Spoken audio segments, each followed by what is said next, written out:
Chapter जो start होगा उसके पहले आपको सारा का सारा मिल जाएगा। नेक्स्ट, जैसे मैंने अभी आपको जीएसटी का वॉल्यूम नंबर 1 दे दिया ना, जीएसटी का वॉल्यूम 1 दे दिया ना, जीएसटी का वॉल्यूम 2 बाद में मिलेगा, डीटी का वॉल्यूम 1 दे दूंगा। क्यों टेंशन करते हो?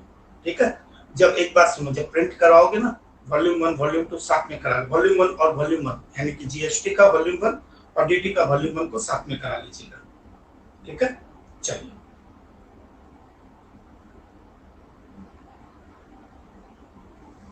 सुन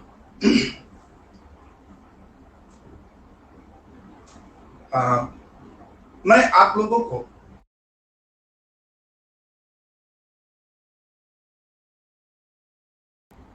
कोई भी इंट्रोडक्शन ऐसा नहीं दूंगा जिससे आप लोगों को किसी भी तरीके का आपको बैकग्राउंड में जाना पड़े कि 1 जुलाई 2017 को जीएसटी आया, 8 जुलाई 2017 को जीएसटी आया, क्योंकि अगर मैंने बैकग्राउंड दिया तो मैं 2015 से जीएसटी में हूँ और मैंने 2015 से बहुत सारी, नियरली मुझे याद होगा 56 से 57 मैंने सेमिनार्स की है सीएनसी इंस्टीट्यूट में। ठीक है, जीएसटी के प्री जीएसटी, तो उस बारे में कुछ नहीं। और इंस्टीट्यूट को कोई इंटरेस्ट नहीं है कि 1 जुलाई 2017 के पहले 2008 में क्या हुआ, कैलकटा कमेटी ने क्या कहा, उसके बाद चिदम्बरम जी ने क्या किया, उसके बाद मोदी जी ने क्या किया, उसके बाद मोदी जी जरूर जेटली ने क्या किया, किसी को कोई लेना देना नहीं है, किसी को ना इंस्टीट्यूट को कोई लेना देना है, आपको कोई लेना देना, उसमें अपना टाइम वेस्ट मत करना। हाँ, आपको मेरे साथ हमें नॉलेज चाहिए, मैं आपको मेरी एक क्लास शेयर करूंगा, मैं आपको अपनी एक क्लास शेयर करूंगा हिस्ट्री। जब मैंने हिस्ट्री पढ़ाना चालू किया था तो मैंने एक क्लास ली थी, लोग कहते हैं जब वो एक क्लास ली थी, जब मैं टारगेट में था, उस क्लास में 3.5 लाख व्यूज थे। ठीक है, फिर मैंने उसको अपने चैनल पे भी अपलोड की थी, 3.5 लाख व्यूज थे उसका इंट्रोडक्शन, जिसमें मैंने नोट्स लिखाए थे लोगों को, 2.5-3 घंटे के लेक्चर थे, 3.5 लाख व्यूज हुए थे उस लेक्चर में कई एडवोकेटर्स ने लिखा सब दिल खुश कर दिया आपने। तो मैं चाहूंगा, मैंने अपने चैनल में, वो चैनल तो बंद हो गया, अभी अपने चैनल पे मैंने अपलोड करके रखा है, मैं वो क्लास शेयर करूंगा जब आपको टाइम मिले, आज मिले कल मिले। अगर आपको इंट्रोडक्शन जानना है, जीएसटी कैसे हुआ, कहां से कॉन्स्टिट्यूशन में आया, कौन से आर्टिकल में आया, आर्टिकल में क्यों आया, कंटेंट में क्यों लेके गए या यूनियन में क्यों लेके गए, ये सारी बातें इंस्टीट्यूट कहती है रहने दो, साइड में रहने, मतलब नहीं है। तो जीएसटी क्या इनकम टैक्स एक्ट 1961 के पहले कोई बाकी है? कभी मैंने बताया 1876 में ब्रिटिश में आ गया था, फिर 1918 में आया, फिर 1920 में आया, फिर 1920 में सुपर टैक्स आया, फिर 1940 से 10,000 को बंद कर दिया गया नेहरू जी ने, फिर 1956 में कंपनीज एक्ट आया, कंपनीज एक्ट आने के बाद उसी कमेटी को 1961 में उन्होंने इनकम टैक्स बनाया, इनकम टैक्स रूल आया। क्या फालतू चीजें मैं तुम्हारे लिए करूंगा। मैंने कई लोगों को देखा है जीएसटी में जो सबसे बड़ी प्रॉब्लम बच्चों के साथ होती है वो ये होती है कि कॉन्स्टिट्यूशन को इतना पढ़ा दिया जाता है, 6 लेक्चर 7 लेक्चर, कि बच्चा कॉन्स्टिट्यूशन में घुस जाता है, पता नहीं चलता जीएसटी क्या है। ठीक है, पता नहीं चलता कि जीएसटी क्या है, कोई 3 लेक्चर, कोई 4 लेक्चर, कोई पता नहीं कॉन्स्टिट्यूशन। अरे भाई साहब, वो 2017 4 साल पहले की बात थी, 4 साल पहले की बात थी, इंस्टीट्यूट उससे बहुत आगे चला गया। आप भी आगे जाइए, बच्चों का समय मत खराब करिए। इंट्रोडक्शन का मतलब है कि मैं आपको ये बताऊंगा, आप बोलेंगे टैक्स तो डायरेक्ट टैक्स बता दिया, क्या कंपल्सरी फाइनेंशियल चार्ज है, टू फंड एक्सपेंडिचर है, अंडर ए लॉ है, ये सारी बातें तो हो गई। हम सब्जेक्ट की तरफ जाए ना तो आज हाँ, अब उसमें जब मैं सेक्शन वाइज चलाऊंगा तब वहां पे कॉन्स्टिट्यूशन की बात होगी। कहां पे? क्योंकि सेक्शन 1, 2 के बाद 3, 4, 5 और 6 जो है, 3, 4, 5, 6 जो एडमिनिस्ट्रेशन, जीएसटी एडमिनिस्ट्रेशन, तो डेफिनेटली वहां पे 3, 4, 5, 6 में पूरा एडमिनिस्ट्रेशन सिखाऊंगा, वहां पे मैं आपको पूरी की पूरी बातें बताऊंगा। ठीक है, अब मैं आपको एक काम करता हूं, अच्छा एक मैं लिंक को शेयर कर देता हूं, एक सेकंड, एक सेकंड।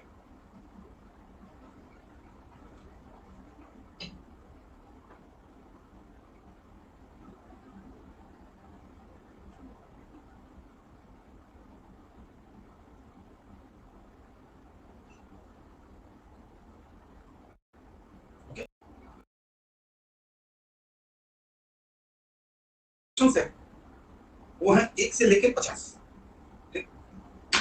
अब मैं कीर्तन कर दूं आपको पहले।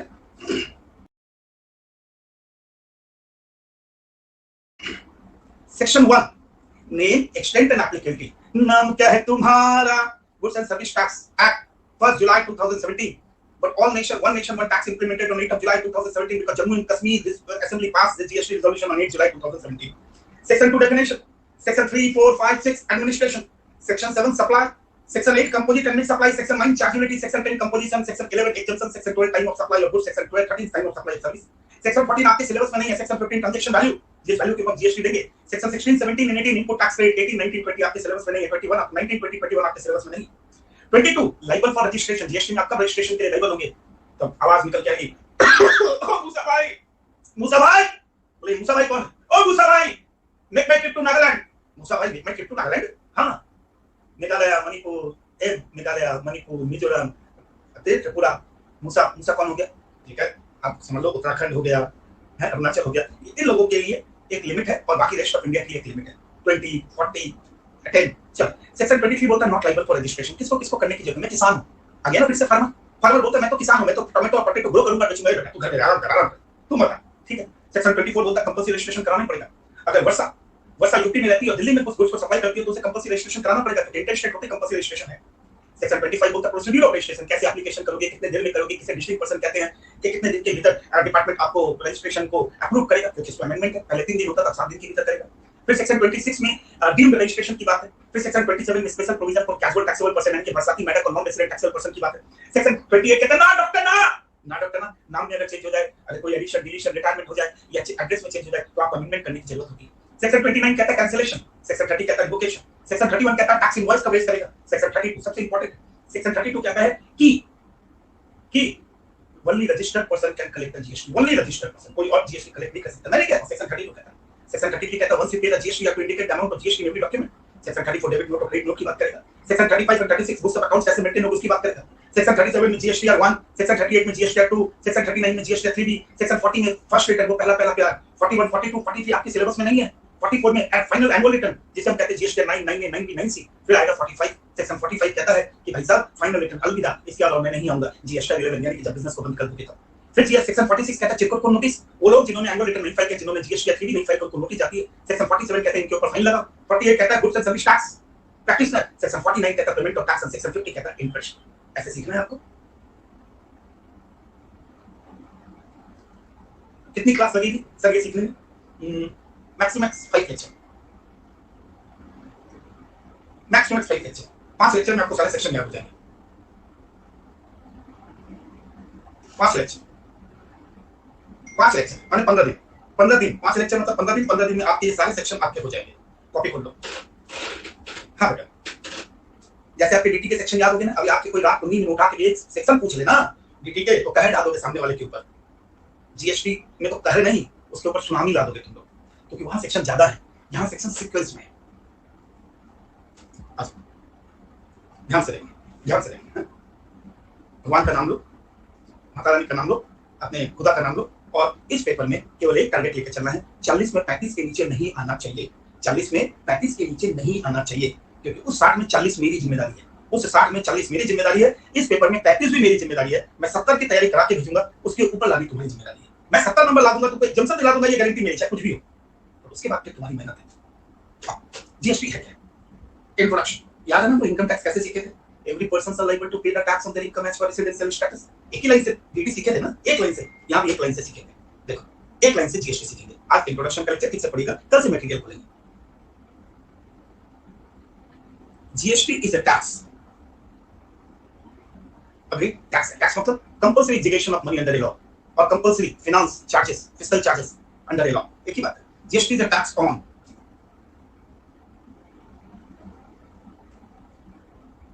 supply of goods or services or both except alcoholic liquor। बस हो गया खत्म। तो इसी लाइन से जीएसटी सिखा देगा, ठीक है। अल्कोहलिक लिकर के ऊपर पहले भी स्टेट एक्साइज लगता था, प्री जीएसटी के पहले भी जीएसटी नहीं आया फिर भी स्टेट एक्साइज ही लगता था, स्टेट एक्साइज एक्ट। और सेल और परचेज पे वैट और सीएसटी का प्रावधान है।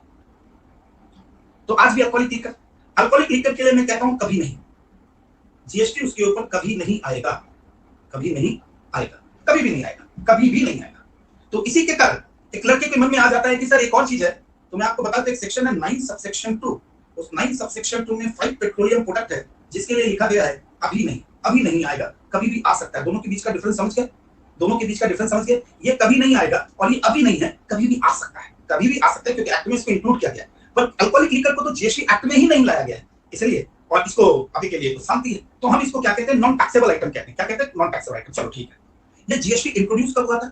1 जुलाई 2017 को इंट्रोड्यूस हुआ था। पहली बार जब आपके एग्जाम में, आईसीए के एग्जाम में कब से आना चालू हुआ? मई 2018 के पेपर से आना चालू हुआ। यानी कि 2018 में 2 पेपर आपने जीएसटी के लिए, 19 में 2 पेपर दिए, 20 में आपका 1 पेपर दिया, 21 में आपने पेपर आपने भी दिया है। तो ज्यादा आपको पेपर ज्यादा नहीं मिलेंगे। पर अब आप सोचेंगे तो सर पेपर तो किनके क्या, जो जीएसटी के पेपर है वो पूरा, अगर आप जितने भी 6 साल के पेपर सॉल्व करोगे तो हार्डली 1 घंटे में आपका पेपर सॉल्व हो जाएगा। 1 घंटे में सारा पेपर सॉल्व हो जाएगा, पूरा पास्ट ईयर पेपर। तो फिर अब आप सोचेंगे तो मेरी मटेरियल में ऐसा क्या है सर, 800 पन्ने में पेपर तो नहीं। मेरे मटेरियल में इंटर का एक भी क्वेश्चन नहीं है, मैंने पहले बता दिया, ठीक है, इंटर का एक भी क्वेश्चन नहीं है मेरे मटेरियल में। जितने भी सीए फाइनल, सीएमए फाइनल के RTP, MTP, past year paper of CA final, वो सारी चीजें मैंने क्या कर दी, मटेरियल में डाल दी कि आपकी लेवल ऑफ नॉलेज बढ़ जाए। इसलिए मेरी मटेरियल में कहा जाता है कि सबसे ज्यादा प्रैक्टिकल इंडिया में, सबसे ज्यादा प्रैक्टिकल मेरी किताब में है। क्यों? मैंने सारा प्रैक्टिकल दिया और मैं क्लास में सब कराऊंगा।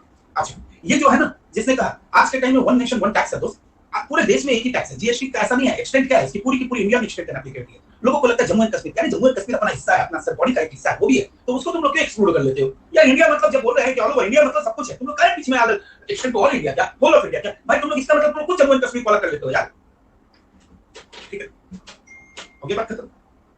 और आर्टिकल्स नहीं भी हटाता तो क्या हुआ? जम्मू एंड कश्मीर में तो आर्टिकल हटा नहीं था। महबूबा मुफ्ती जिस समय चीफ मिनिस्टर थी, उन्होंने जब 8 जुलाई को पास किया तो उस समय तो जम्मू एंड कश्मीर में असेंबली थी, उससे क्या लेना देना है? इनकम टैक्स आप याद रखना, सेंट्रल गवर्नमेंट में जो डिफेंस पॉलिसी होती है नंबर 1, जो फिनांस की पॉलिसी होती है नंबर 2, टेलीकॉम पॉलिसी जो होती है नंबर 3, फॉरेन अफेयर मिनिस्ट्री जो होती है नंबर 4, ये 4 मिनिस्ट्री पूरे इंडिया में एक ही होती है। याद अपने दिमाग में सेट कर लो, ठीक है, ये 4 जो मिनिस्ट्री है ये पूरे इंडिया की एक ही होती है। फिनांस की जब बात करूं तो पूरे इंडिया के लिए एप्लीकेबल होगा, जब डिफेंस पॉलिसी की बात होगी तो पूरे इंडिया के लिए एप्लीकेबल होगा, टेलीकम्युनिकेशन सेक्टर की बात होगी तो पूरे इंडिया के लिए एप्लीकेबल होगा, फॉरेन पॉलिसी जो होगी पूरे इंडिया के लिए एप्लीकेबल होगा। इसके बाद की policy state to state vary कर सकती है। अब याद है, अब रखना नहीं पड़ेगा ना आपको कि भाई extend to all of India और हना तेना, बड़ा नहीं सर। यानी कि ये बात तो क्लियर है कि जीएसटी क्या एक टैक्स है। हाँ सर, ये टैक्स है। किसके ऊपर टैक्स है? सप्लाई के ऊपर है।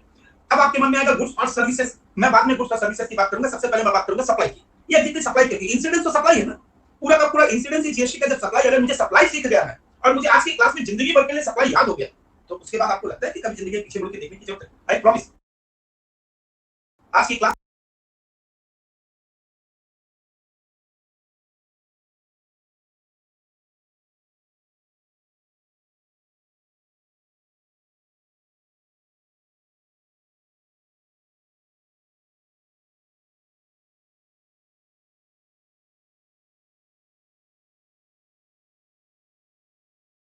जितना क्वेश्चन है इंस्टीट्यूट का, अगर आप चाहो क्लास के बाद बैठ जाना, 15 मिनट में पूरा इंस्टीट्यूट का है 70-80 पेज का है, पूरा का पूरा आपका सम सॉल्यूशन हो जाएगा। आप ऐसे उठाना पेंसिल और इंस्टीट्यूट को टिक करते हुए जाना, टिक टिक टिक, क्वेश्चन में नहीं पढ़ना पड़ेगा, पहला लाइन पढ़ के ऐसा आना चाहिए। I promise. विशाल, मेरी प्रॉब्लम क्या हो गई इस बैच में, इसको एक बात बता देता हूं। आज के टाइम में 80% इंडिया जीएसटी मेरे यूट्यूब सेशन से पढ़ता है, 80%, ठीक है, क्योंकि मैं यूट्यूब पे जीएसटी लेता हूँ, डीटी मैं स्पेशल पे लेता हूँ, ठीक है, डीटी हमेशा मैं स्पेशल पे लेता हूँ, और डीटी का कराऊं, डीटी एक बैच, एक रामबान जो या कोई भी बैच होता है वो अलग होता है, जीएसटी एक कहानी, और मैं साल में कम से कम 10 बार। तुम्हारे लिए सबसे अच्छी बात क्या होगी, जब तुम यहाँ पढ़ोगे उसके बाद खत्म होते तुम्हारा चालू हो जाएगा जीएसटी एक कहानी। जनवरी में तुम्हारा जीएसटी कहानी यूट्यूब पे चालू हो जाएगा, रिवीजन जिसको करना, उसके बाद एग्जाम के पहले रामबान चालू हो जाएगा, लेकिन तुम एग्जाम के पहले 3 बार पढ़ लोगे जीएसटी और 3 बार पढ़ लोगे डीटी, 3 बार, क्योंकि तुम्हारा क्लास खत्म होते हुए फास्ट ट्रैक चालू करूंगा, फास्ट ट्रैक के बाद मैं रामबान में जाऊंगा, डीटी 3 बार, जीएसटी 3 बार, जिसको जिसमें करना है करते रहो। एग्जाम के बाद मैं तुमको नहीं जानूंगा, एग्जाम तक तुम अपने रास्ते, मैं अपने रास्ते, एग्जाम तक मैं साथ हूं तुम्हारे। अब आया सप्लाई, देखो खाली सेक्शन 1, सेक्शन 2, 3, 4, 5, 6, 7, 8, ये सेक्शन 1 है name, extent and applicability. Okay sir, section 2 तो आपको मैंने पहले ही सिखा दिया था। क्या सिखाया था मैंने सेक्शन 2 में? सेक्शन 2 किसी भी एक्ट का, नेगोशिएबल को छोड़ के किसी भी एक्ट का सेक्शन 2 मतलब क्या होता है, डेफिनेशन ही होगा। हाँ सर, ये तो आप पहले सिखा दिया था, सिखाया था ना मैंने आपको। सेक्शन 3, 4, 5, 6 ये किसके लिए? ये आपको सिखाया जाएगा काउंसिल कौन होती है, काउंसिल में मिनिस्टर कौन होते हैं, काउंसिल का चेयरमैन कौन होता है, कैसे ये काउंसिल पूरा का पूरा सुपर पावर कौन है, काउंसिल की पावर है, सेंट्रल गवर्नमेंट इसकी रिकमेंडेशन पे काम करती है, एडमिनिस्ट्रेशन। सेक्शन 7 क्या है? सप्लाई। और सेक्शन 8 क्या है? Composite supply, composite supply and mix supply. इस वॉल्यूम में कितने सेक्शन है? वॉल्यूम नंबर 1 है 15 सेक्शन। वॉल्यूम नंबर 1 में कितने सेक्शन दिए हैं? 15 सेक्शन। तो सेक्शन 8 हो गया। इसके बाद क्या आता है? इसके बाद आता है सेक्शन 9, 9(1), 9(2), 9(3), 9(4), 9(5। फिर आता है सेक्शन 10, फिर आता है 11। सर 9(1), इसे 9(1) को कहते हैं फॉरवर्ड चार्ज। फॉरवर्ड चार्ज पहले देख लो, सब समझा दूंगा, आगे समझा के भेजूंगा। 2 को कहते हैं 5 पेट्रोलियम प्रोडक्ट। यानी कि सेक्शन 9 किसका है? सेक्शन 9 चार्जेबिलिटी का सेक्शन है। जैसे डीटी में सेक्शन 4 है, यहाँ पे सेक्शन 9 है। हाँ, टोटल 2 वॉल्यूम में 5 सेक्शन 5 पेट्रोलियम प्रोडक्ट। 9(3) क्या है? 93 कहता है कि भाई reverse charge mechanism, reverse charge, इसे हम कहते हैं आरसीएम, रिवर्स चार्ज मैकेनिज्म। ये भी क्या है, आरसीएम है, और ये क्या है, हैट है, इसे हम कहते हैं हैट, टोपी। हैट का मतलब हो गया हाउस कीपिंग, हाउस कीपिंग, जैसे आजकल अर्बन लैडर आ गया ना, उसको कहते हैं हाउस कीपिंग। ठीक, ओला, उबर, और रणबीर कपूर का जो MMT, make my trip to Nagaland, ये सब सेक्शन 95 की है। सेक्शन 10 में क्या है, कंपोजिशन स्कीम है। कौन सी स्कीम है, कंपोजिशन स्कीम है, बड़ी पॉपुलर स्कीम है। इसमें 10(1), 10(2), 10(2), 10(3), 10(4), 10(5) सेक्शन। और सेक्शन 11 में एग्जेम्पशन है, और एग्जेम्पशन भी 82 सर्विसेज है जिसको सरकार ने कहा है कि ये एग्जेम्प्ट है, गुड्स के लिए आपके सिलेबस में नहीं है। Section 11, okay. फिर क्या आता है, फिर आता है सेक्शन 12, सेक्शन 13, सेक्शन 14 और सेक्शन 15। अच्छा, सेक्शन 12 है टाइम ऑफ सप्लाई। हम कौन से पॉइंट को टाइम ऑफ सप्लाई मानेंगे और जीएसटी कैसे देंगे, time of supply of goods के बारे में बताएगा आपको। ये क्या बताएगा आपको, time of supply of services के बारे में बताएगा आपको, time of supply of services के बारे में आपको ये बताएगा। अच्छा, सेक्शन 14 आपके सिलेबस में नहीं है, और चेंज इन द रेट है। जब रेट अचानक चेंज हो जाए तब क्या करेंगे, बट पॉइंट हमेशा याद रखना, आपके सिलेबस में सेक्शन 14 नहीं है। Section 15 the most important section, जहां से 6 मार्क्स का क्वेश्चन, 6 to 7 मार्क्स का question fixed, transaction value, transaction value.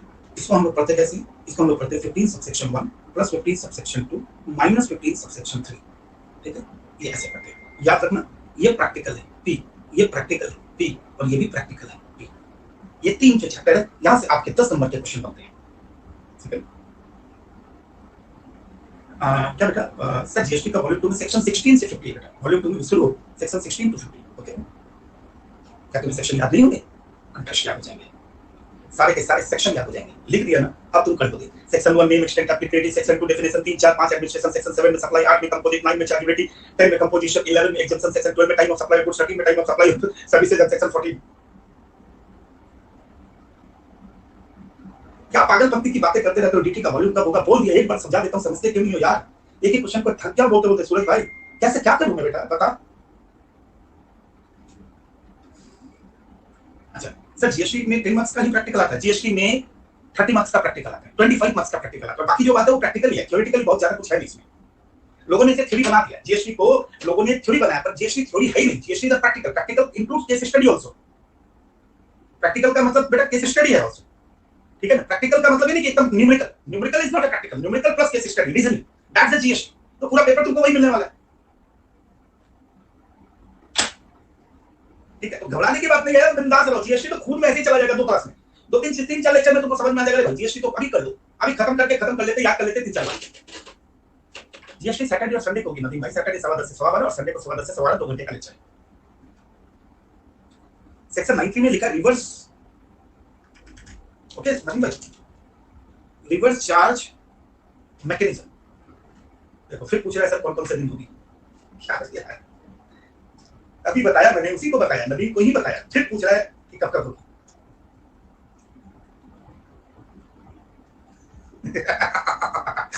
सस्ता नशा क्या ये नबी भाई, नबी भाई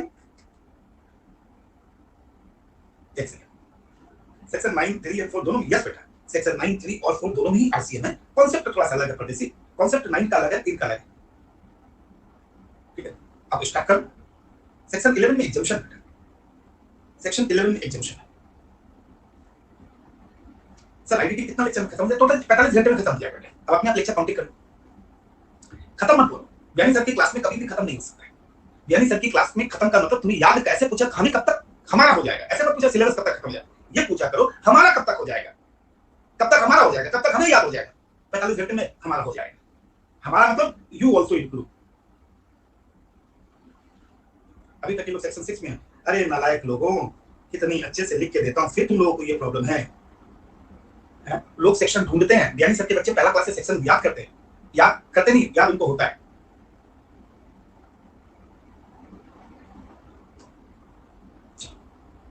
अब जिसका तुम्हें इंतजार था, जीएसटी इज अ टैक्स, भैया सर टैक्स किसके ऊपर, सामान किसके ऊपर, सर सप्लाई, अच्छा सप्लाई, चलो सप्लाई क्या होती है, सामा पहले ये बताओ, सामा गब्बर को सप्लाई बता रहा है सर, सप्लाई कहां से स्टार्ट किया, बोले सर जब भी कोई सप्लाई होगी ना, अगर मान लीजिए नीरज मनसा मनीष इन लोगों ने सप्लाई की, अब सप्लाई क्या है सर? ये एग्जैक्टली सप्लाई क्या होती है? सप्लाई का मतलब जैसे प्री जीएसटी में से हम लोग सेल कहते थे, प्री जीएसटी हम क्या कहते हैं? सेल कहते हैं, ट्रांसफर कहते हैं। उस सारे वर्ड को कंबाइन करके उन्होंने एक वर्ड निकाल दिया सप्लाई। बोला अच्छा ये सप्लाई क्या है? बोला कुछ नहीं है सर, एकदम पानी है, बच्चा लोग का चीज है। बोला अच्छा ये क्या है? बोले ये एक है, ये आप 2 मान लीजिए, ये 3 मान लीजिए, ये 4 मान लीजिए, ये 5 मान लीजिए। बोला बस ये 5 ही? बोला हाँ बस ये 5 ही, ये 5 कर लो, जीएसटी आधा खत्म। बोला अच्छा जब भी कोई चीज सप्लाई होती है तो डिपार्टमेंट कहता है कि 2 कंपोनेंट्स होने चाहिए। कहते हैं ना हर चीज का कंपोनेंट्स होता है।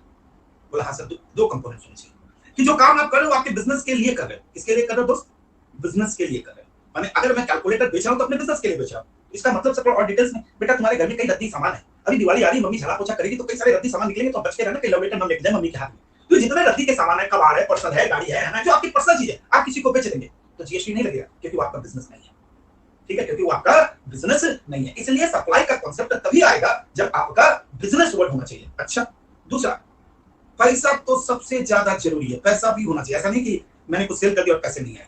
तो यानी कि 2 फैक्टर, 2 कंपोनेंट्स किसी भी चीज के, किसी भी सप्लाई को जब आप करते हो तो 2 चीजें ध्यान रखना है कि मैं अपनी पर्सनल गाड़ी को बेच रहा हूं या मैं गाड़ी का शोरूम मेरा मालिक हूं। अगर मैं अपनी पर्सनल गाड़ी को बेच रहा हूं तो फिर वो सप्लाई नहीं है, क्योंकि वो बिजनेस कंपोनेंट जो, बिजनेस कैरेक्टर जो मिसिंग है। ठीक है, अच्छा आप समझ में आया? अब देखो तो सर ये क्या है? 4 ये कुछ नहीं बेटा, ये सेक्शन 7 है। बोला हाँ सर ये सेक्शन 7 है। सेक्शन 7 सबसेक्शन 1 क्लॉज ए है ये, सेक्शन 7 सबसेक्शन 1 क्लॉज बी है ये, सेक्शन 7 सबसेक्शन 1 क्लॉज सी है, ये सेक्शन 7 सबसेक्शन 1 है और ये सेक्शन 7 सबसेक्शन 2 है। अच्छा बस यही सप्लाई खत्म हो गया बेटा, सप्लाई खत्म। 7 1 ए बी सी 1 ए 2। अच्छा यहां पे इन्होंने क्या कहा? सप्लाई का मतलब होता है एसटीडी, बिल आ रही है। अच्छा यहां पे सप्लाई का क्या मतलब है? आपने किसी भी सर्विस को इंपोर्ट किया, कहां से किया? बाहर से। अच्छा 7 1 सी क्या है? 7 1 सी क्या है? 7 1 सी क्या है? आर बी आई पी और ए, आरबीआई पी ए। हाँ आरबीआई पी ए। ठीक है, पहले इसके बारे में बात करते हैं। एसटीडी का मतलब हो गया सेल। आपने सेल किया या आपने कोई ट्रांसफर किया, आपने कोई डिस्पोजल किया, आपने कोई बार्टर किया, आपने कोई एक्सचेंज किया, आपने कोई लीज पे दिया, आपने कोई लाइसेंस दिया या आपने कोई रेंटिंग दी। ठीक है, आगे बात है एसटीडी पे ला रही है। आप अगर सेल करो या ट्रांसफर करो या डिस्पोजल करो या बार्टर करो या एक्सचेंज करो या लीज पे दो या लाइसेंस पे दो या रेंटिंग पे दो, और इसके साथ इन्होंने वर्ड यूज कर दिया एक्सट्रैक्ट, यानी कि इंक्लूसिव डेफिनेशन एग्जॉस्टिव नहीं है। अच्छा पर ये सप्लाई कब मानेंगे? अगर आप सेल कर रहे हो, एक्सचेंज कर रहे हो, ट्रांसफर कर रहे हो, डिस्पोजल कर रहे हो या लीज पे दे रहे हो, लाइसेंस पे दे रहे हो, रेंटिंग पे दे रहे हो, ये in the course of business होना चाहिए और पैसा आना चाहिए, तब जाके तो सप्लाई है। अब इसका एकदम सिंपल एग्जांपल देता हूं। अब हमारे नवीन भाई है, हमारे चेतन भाई का एक मकान है। चेतन भाई मकान को भाड़े पे लगा के लीज पे देते हैं, सॉरी रेंट पे देते हैं। चेतन भाई ने एक फ्लैट अपनी गर्लफ्रेंड को दे दिया। चेतन भाई ने एक फ्लैट अपनी गर्लफ्रेंड को दे दिया। अब गर्लफ्रेंड को देगा तो पैसा तो नहीं लेगा, तो डिपार्टमेंट आया, डिपार्टमेंट ने बोला भाई तुमने रेंट पे लगाया। बोला हाँ मैंने गर्लफ्रेंड को रेंट पे लगाया। कितने पैसे में लगाया? बोला सर एक फ्री में लगाया। गर्लफ्रेंड से पैसा लूंगा तो गर्लफ्रेंड नहीं रहेगी ना वो। अच्छा अच्छा अच्छा, तब ये सप्लाई नहीं है। क्यों? बिजनेस तो है, रेंटिंग उसका बिजनेस है, पर वर्ड मिसिंग क्या है बेटा? कंसीडरेशन वर्ड मिसिंग है। अगर कंसीडरेशन वर्ड मिसिंग है, एक कंपोनेंट से तो नहीं चलेगा, गाड़ी एक कंपोनेंट से नहीं चलेगी। यानी कि अगर आपने अपनी गर्लफ्रेंड को भाड़े पे लगाया बिना पैसे के, कंसीडरेशन फैक्टर मिसिंग होने के कारण सप्लाई नहीं है। तब आपके मन में इच्छा आएगी सर गर्लफ्रेंड वाइफ बन गई, अब वाइफ को आपने रेंट पे दे दिया और वाइफ से वाइफ से थोड़ी पैसा लो, एकदम सही बात बोल रहे हो बेटा, वाइफ से भी पैसा नहीं लूंगा। तो यहाँ पे तो 7 1 में सप्लाई नहीं है, क्योंकि क्या मिसिंग है? कंसीडरेशन मिसिंग है। क्या मिसिंग है? कंसीडरेशन मिसिंग है। कंसीडरेशन नहीं है तो 7 1 में सप्लाई कभी जिंदगी में वो नहीं हो सकता है। अपने दिमाग में सेट कर लो, जिंदगी में नहीं हो सकता है। तो 7 1 तो गया। अच्छा सर ठीक है, बिजनेस और कंसीडरेशन 2 फैक्टर में इंपॉर्टेंट समझ आ गया। अब ठीक है, अब वाइफ वाली बात पे थोड़ा डिस्कशन सबके दिमाग में आ गया। तो ए में ये बात है, चाहे वो सेल करो, ट्रांसफर करो, डिस्पोजल करो, बार्टर करो, एक्सचेंज करो, लीज करो, लाइसेंस करो, रेंटिंग करो, और रहना करो, तहना करो, ये करो, वो करो, वो करो, in the course of business होना चाहिए और कंसीडरेशन होना चाहिए। तब तो 7 1 में सप्लाई, नहीं तो आगे बढ़ जा, नहीं तो आगे बढ़ जा। सर आगे बढ़ गया तो क्या होगा? ये देखो import of service. Import of service बोलता है मैं 7 1 बी हूं। मैं कौन हूं? बोला मैं 7 1 बी हूं। बोला अच्छा तुम बी हो? बोला हां ठीक है। बोले रुक जा गब्बर, मैं बी हूं, मुझे बी की जरूरत नहीं है, मुझे केवल सी की जरूरत है। यानी कि बी प्लस सी का एक्सेप्शन हो गया। ये बेबी बी प्लस सी का एक्सेप्शन हो गया ना। मैं बी हूं, मुझे बी की जरूरत, मुझे खाली सी चाहिए। और वो गाना गाएगा बाप बड़ा न भैया सबसे बड़ा रुपया, बाप बड़ा न भैया सबसे बड़ा रुपया। एक ही गाना गाएगा वो। 7 1 बी बोलेगा भैया मेरी जिंदगी का वसूल एक ही है, बाप बड़ा न भैया सबसे बड़ा रुपया। चाहे मैं किसी सर्विस को इंपोर्ट करूं, पर्सनल पर्पस के लिए करूं, बिजनेस पर्पस के लिए करूं, इससे किसी को कोई लेना देना नहीं होना चाहिए, क्योंकि पैसा अगर दिया है तो वो सप्लाई मानेंगे ही मानेंगे। लो भैया अभी तक तो ये बड़ी बड़ी बातें बोल रहा था, बोला कि कोई भी सप्लाई होगी तो दो कंपोनेंट्स होंगे बी प्लस सी, बोला ना देखो 7 में बी प्लस सी है, एक्सेप्शन किसका आ गया, बी का एक्सेप्शन कहां आ गया, बी में, बी बोलता है मैं तो बी हूं, मुझे इस बिजनेस से मतलब नहीं है, मुझे सी चाहिए। अच्छा ओके, अभी चार्ट बनेगा, ये थोड़ा थोड़ा करके देखो, अभी चार्ट बनना चालू हो रहा है, ठीक है ना। 7 सी, मैं कौन हूं, बोले सी हूं, मैं तो सी हूं, मुझे सी की जरूरत नहीं है, मुझे खाली क्या चाहिए, बी चाहिए, मुझे खाली क्या चाहिए, बी चाहिए। इसका मतलब है ये जो नीचे आप एक्टिविटी देख रहे हो, अगर in the course of business है तब तो सप्लाई है, चाहे वो फ्री में ही क्यों ना हो, चाहे वो फ्री में ही क्यों ना हो, यानी कि बिजनेस का एक्सेप्शन किस क्या था, बी का एक्सेप्शन किसमें है, बी में, और सी का एक्सेप्शन किसमें है, सी में। ऐसे तो याद हो जाएगा ना, बी का एक्सेप्शन किसमें है, बी में, मैंने बिजनेस का एक्सेप्शन बी में है और कंसीडरेशन का एक्सेप्शन सी में डाल दिया उन्होंने, अरे समझ गजब, ये कैसे याद हो गया। आर कौन है, आर कहता है रिलेटिव, आ गया ना, धर्म पत्नी को भाड़े पे दिया, धर्म पत्नी को भाड़े पे दिया, आप रिलेशन समझ रहे हो, गर्लफ्रेंड को दिया, वो रिलेटिव नहीं थी, तो 7 बनेंगे, फंस गई, बच गई, फंस गई, बच गई, फंस गई, बच गई, पर वाइफ तो वाइफ तो कहां फंसी, तो रिलेटिव में आ गई, और जब रिलेटिव में आ गई तो खेला चालू हो गया है। तो वाइफ कसम खा लो, वाइफ को घर भाड़े पे दोगे, फ्री में मत दे दियो, क्यों, क्योंकि यहाँ पे सी मिसिंग है, तो सर कोई बात नहीं, भाड़े पे तो वाइफ को भी ना भाड़े ले लेंगे, अरे बावले, वाइफ से भाड़ा ले लोगे तो ए में फंस जाओगे, क्योंकि ए में तो बी प्लस सी दोनों है, फंसना तो तुमको है ही, इसलिए कसम खा लो, वाइफ को घर मत दो, अपने साथ रखो, समझ गए, कंक्लूजन क्या सरकार कहती है, इधर मत दो, अपने साथ रखो अपने घर पे। ओ ये दूर की सोची है सरकार ने, रिलेटिव एंड डिस्टिंक्ट पर्सन। अच्छा बताऊंगा, बी क्या है, बी कहता है, ध्यान से देखना, बी कहता है permanent disposal, B for permanent disposal of, B is indicate business asset, business asset if ITC was taken earlier, ITC was taken earlier। अब यहाँ से एक पॉइंट निकल के आता है, सर यहाँ पे भी तो डिस्पोजल वर्ड आपने यूज किया, मैंने खत्म किया, यहाँ पे भी आप डिस्पोजल वर्ड यूज कर रहे हो, मैंने खत्म किया, फिर दोनों में सिमिलरिटीज हैं, हाँ है, पर उसके पीछे बहुत सारी चीजें आई, इंपोर्ट ऑफ सर्विस, ये इंपोर्ट किसे, सर यहाँ पे भी तो इंपोर्ट था, सर यहाँ पे भी इंपोर्ट, फिर वहां पे जो इंपोर्ट और यहाँ पे इंपोर्ट में डिफरेंस है, यहाँ पे इंपोर्ट केवल रिलेटिव से होगा। अच्छा डिस्पोजल का मतलब वैभव, डिस्पोजल का ना निकालना, डिस्पोजल का मतलब निकालना, पी का मतलब प्रिंसिपल और ए का मतलब एजेंट, प्रिंसिपल और एजेंट। 7 बनी में क्या है, कुछ सप्लाई को गुड्स का दर्जा दिया गया है और कुछ सप्लाई को सर्विसेज का दर्जा दिया गया, हवलदार ये खाली ये बताएगा ये गुड्स है और बताएगा सर्विस है, आगे जाके कुछ नहीं है, बकवास। ये क्या है, ये सबसे बड़ा सेक्शन है नेगेटिव रेशो, जो ये आपको बताएगा जिसके ऊपर जीएसटी नहीं लगेगी, ठीक है। अच्छा अब आपको मैं एक और चीज बताता हूँ, इसे डिपार्टमेंट ने शेड्यूल 1 में डाल दिया, इसको डिपार्टमेंट ने शेड्यूल 2 में डाल दिया, इसको डिपार्टमेंट ने शेड्यूल 3 में डाल दिया। अब आप सोचेंगे 7 सबसेक्शन 2 है, 7 सबसेक्शन 2 है नेगेटिव रेशो, ठीक। अब लिख लिया चार्ट लिख लिया, हम तो प्रोसीड करें, यस सर आप प्रोसीड करें। देखो दोस्तों यहाँ दिक्कत नहीं है, यहाँ तो मुझे पता ही है कि मैं सेल करूं, डिस्पोजल करूं, ट्रांसफर करूं, बार्टर करूं, एक्सचेंज करूं, लीज करूं, लाइसेंस करूं, in the course of business पैसा होना चाहिए, ठीक है। ये क्या सर इंपोर्ट ऑफ सर्विस, बेटा इसमें भी कहां दिक्कत हो रही है, इतनी ईजी चीज, इंपोर्ट क्या बात बड़ा ना भैया, सबसे बड़ा रुपये, प्रॉब्लम तो यहाँ पे चालू होती है, आरबीआई पीए में परमानेंट क्या है, बी, ये शॉर्ट फॉर्म है, अच्छा ये छोटे छोटे फॉर्म है, आर माने रिलेटिव, बी मतलब बिजनेस एसेट, आई मतलब इंपोर्ट, पी मतलब प्रिंसिपल, ए मतलब एजेंट, काफी कहां पे लगता है, ये तो याद करने के लिए ना, आरबीआई पीए, आरबीआई पीए, आरबीआई पीए। अच्छा ये वाला भी, अरे पगला ये तो भी इसका है ना, कोई भी चीज को सप्लाई करने, कोई भी चीज को सप्लाई करने के लिए दो कंपोनेंट्स होंगे, एक बिजनेस और एक कंसीडरेशन, एक बिजनेस और कंसीडरेशन। तो 7(1)(c) कहता है सी मैं हूं, कंसीडरेशन की जरूरत, कोई भी एक्टिविटी करोगे ना, कोई भी एक्टिविटी अगर आप करोगे ना तो वो क्या बन जाएगा, कोई भी एक्टिविटी अगर आप करोगे तो वो बिजनेस के रिलेशन से करोगे तो करना पड़ेगा, दोनों अलग अलग चीजें, बिजनेस वर्ड है। अब एक एक करके, अभी आप कुछ भी मत करो, अभी आप एक एक करके आप सबसे पहले दिमाग में आएगा, अच्छा ठीक। अच्छा बताओ मुझे एक बात बताओ, सप्लाई के लिए दो कंपोनेंट्स होने जरूरी है ना, जल्दी बताओ, सप्लाई के लिए कौन कौन सा कंपोनेंट होना जरूरी है, किसी भी चीज को सप्लाई तभी करेंगे जब दो कंपोनेंट्स होंगे, बिजनेस एंड कंसीडरेशन बोलेंगे सर, बिजनेस एंड कंसीडरेशन, पर बिजनेस नहीं भी होगा तो फिर सप्लाई होगा। आपने क्या कहते हैं, पहले रूल लिखते फिर एक्सेप्शन आता है, यानी कि कुछ ऐसी घटनाएं भी घटेगी जहां पे बिजनेस नहीं है, पर्सनल है, फिर भी सप्लाई है, तो ये एक्सेप्शन कहां पे पड़ेंगे, अपने 7(1)(b) में। आप समझ में एक्सेप्शन का मतलब, यानी कि बिजनेस होना जरूरी है पर कुछ घटनाएं ऐसी भी घटेगी जहां पे ना बिजनेस होने के बावजूद भी हम क्या करेंगे, उसे सप्लाई मानेंगे, का 7(1)(b) में। कंसीडरेशन होना मैंडेटरी है, पर कंसीडरेशन होना मैंडेटरी है, पर कुछ ऐसी घटनाएं घटेंगी यहाँ पे कंसिडरेशन नहीं भी होगा फिर भी उसे सप्लाई मानेंगे, घटना कहां पे घटेगी 7(1)(c में। अब समझ में आया एक्सेप्शन का, आपका समझ में आया? यानी कि बिजनेस होना जरूरी है, कंसिडरेशन होना जरूरी है। कभी कभी बिजनेस नहीं भी होगा फिर भी हम उसे सप्लाई मानेंगे, कहां पे बी में। और कहीं कहीं ऐसा होगा कंसिडरेशन होना जरूरी है पर बिना कंसिडरेशन के हम सप्लाई मानेंगे, उसे कहेंगे 7(1)(c। ये सब जब तुम करते हो ना तो लगता है तो पहली बार क्लास में बैठे हो मेरी, या पहली बार मिले रिलेटिव, अभी तुम पढ़ रहे हो कुछ रिलेटिव पहुंच जाते हो, कैसे कैसे क्वेश्चन करते हो। इतने दिन से तुम मेरे पास पढ़ रहे हो, तुम्हें नहीं समझे कि मैं अगर कोई चीज लिखूंगा तो मैं उसके डेप्थ में जाऊंगा, मैं उसके डेप्थ में जाऊंगा, जब तक जोड़ूंगा नहीं उस प्रोविजन को तब तक मैं आगे बढ़ूंगा नहीं। पूछते क्यों? सबर करो, सबर नहीं है, नहीं अरे सॉरी मत बोलो, सॉरी मत बोलो, दिस इज बैड बेटा, सॉरी। तुम बियानी साहब के पास बैठे हो, ठीक है, जो जीएसटी का पकड़ा पकड़ा साफ हो जाएगा, और ये वादा देता हूं तुमको कि फाइनल के बच्चों को पढ़ाना चालू कर दोगे, तुमको ये गारंटी है। जब वादा दे रहा हूं तो वादा दे रहा हूं, रुको जरा। अब इसका मतलब अब इंपोर्ट यहाँ पे भी है, इंपोर्ट यहाँ पे भी।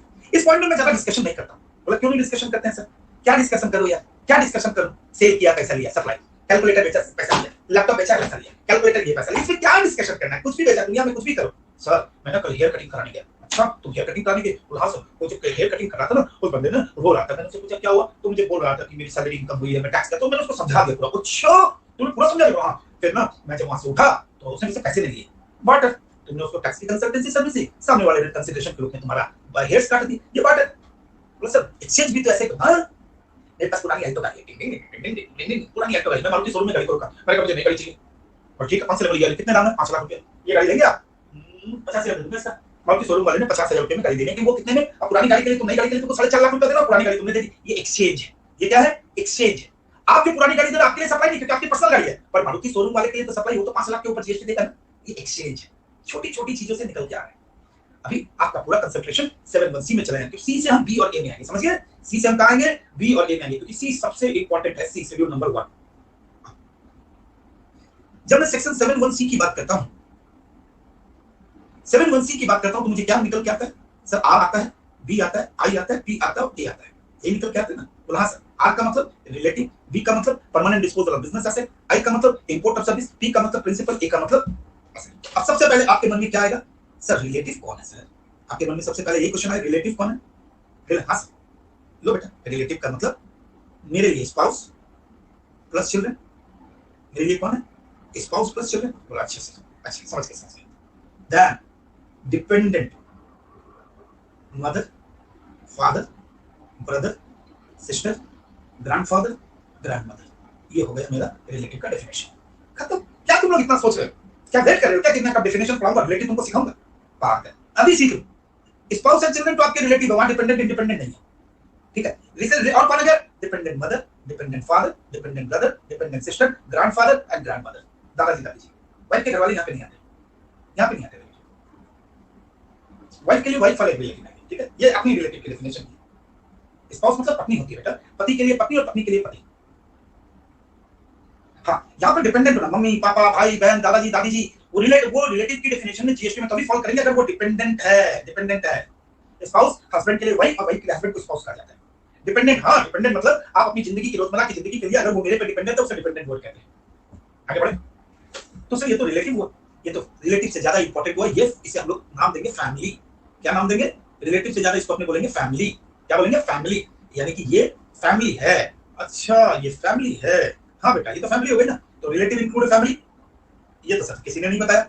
रिलेटिव इंक्लूड फैमिली, हाँ ये फैमिली आ गई। अब फैमिली की जब बात आती है तो फैमिली में आता है तो दादाजी दादी को बस अपनी तरफ फैमिली को रखो, ज्यादा सास ससुर की तरफ मत जाओ, ज्यादा मुंह मत खोलो अपना, ठीक है? जितना लिखा है उतना लिखो, ज्यादा ज्ञान मत दो। यहाँ पे ससुर जी नहीं आए, सासू मां नहीं आई, प्यारी सी शादी नहीं आई, नालायक सा साला नहीं आया, फालतू बातें मत करो यहाँ बैठ के। लिख दिया जो लिख दिया। ओके नेक्स्ट ये किसकी डेफिनेशन आप पढ़ो? रिलेटिव की, रिलेटिव की। तो रिलेटिव में एक पहला नंबर कौन है मेरे दोस्त? रिलेटिव की डेफिनेशन में पहला नंबर जिसका है वो कौन है? पहला नंबर जिसका है वो है इस फैमिली। अब आएगा दूसरा। सर दूसरा कौन है? बहुत अच्छा, बहुत ही इंपॉर्टेंट है, बहुत इंपॉर्टेंट आदमी है दूसरा। कौन है सर? ऑफिसर और director in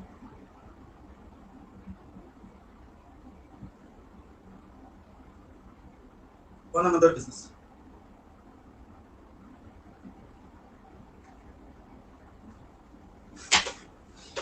officer director in one another business, या एक दूसरे के बिजनेस में। इसका मतलब मैं और ब्रिजेश भाई एक दिन एक चौराहे पे खड़े थे। कहाँ पे खड़े थे? चौराहे पे। अच्छा सर, समझ गए। अच्छा, मैं ब्रिजेश भाई ने कहा कि मेरी वाली आ रही है। मैं कौन सा? हरे दुपट्टे वाली। अच्छा, हरे दुपट्टे वाली, ओके। वो हरे दुपट्टे वाली तेरा नाम तो बता। वो वहां से गुजरी गुजरी गुजरी गुजरी गुजरी गुजरी। मैं देखता रहा, ये क्या हुआ? सर ध्यान नहीं दिया। मैंने कहा ब्रिजेश भाई, वही हरे वाली के लिए तुम बोल रहे थे? बोला हाँ सर। उसे तो तुमने देखा नहीं। सर जी, उसे नहीं पता है एक तरफा प्यार की ताकत तुम क्या जानो सर। वहीं पे थोड़ जमीन पे गिरा, लिपाट के मार उसको जबरदस्त। तो ये एक तरफा प्यार का नतीजा देख लिया क्या किया मैंने तुम्हारे साथ? बोला हाँ। एक तरफा प्यार की ताकत खाली शाहरुख खान समझता है, बाकी कोई नहीं समझता। इसे फालतू बात ना कर। यहाँ पे भी है कि मैं कौन सप्लायर और साई परदेसी कौन रिसिपेंट। तो मैं सप्लायर, वो रिसिपेंट। मैं सप्लायर, वो रिसिपेंट। एक सप्लाई करे, एक को रिसीव करे। अगर मैं उसी के बिजनेस में ऑफिसर या डायरेक्टर है, वो भी मेरे बिजनेस में ऑफिसर डायरेक्टर, कब तो रिलेटिव है। नहीं तो नहीं, ऐसा नहीं कि मैं उसके बिजनेस में डायरेक्टर रिलेटिव हो गया। एक दूसरे के बिजनेस टू वे रिलेशन होना चाहिए। कौन सा? टू वे रिलेशन होना चाहिए। एक दूसरे टू वे रिलेशन। एक तरफा प्यार होने से नहीं चलेगा। बचपन में क्या प्यार है, कहीं भूल नहीं जाएंगे, तो नहीं चलेगा। दो तरफा प्यार होना चाहिए। ओके सर, समझ गए आप, समझ में आया। तीसरा लीगल पार्टनर। हम लोग किसी पार्टनरशिप, लीगल पार्टनर या तो लीगल पार्टनर से फर्क। अब जब तुम एक लीगल रिकॉग्नाइज पार्टनर हो तो भैया तुम तो रिलेटिव हो गए ना। हाँ सर, अब तो spouse, children, officer, director, legal partner, ठीक है। तो रिलेटिव में कौन है? फैमिली भी आ गई। रिलेटिव में कौन है? एक दूसरे के बिजनेस में। चौथा कौन है? Legal partner. And the most important, जिसका तुम्हें इंतजार था, वो कौन है? जान लो। जिसका तुमको इंतजार है। नारे नालायको, नारे नालायको, एम्प्लॉयर एंड एम्प्लॉई।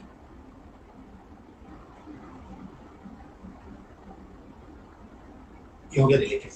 कैचर। अब बताओ, सबसे टेक्निकल पॉइंट है जीएसटी के डेफिनेशन का। तुम्हें याद हुआ कि नहीं? ये तो इंट्रोडक्शन है, अभी तो पढ़ेंगे तो कितना कुछ पढ़ेंगे। ये तो नहीं ना, यही एग्जाम के लिए नहीं मैं बोलूं, पूछो सर एग्जाम में यही आएगा, इससे ज्यादा कुछ नहीं आएगा।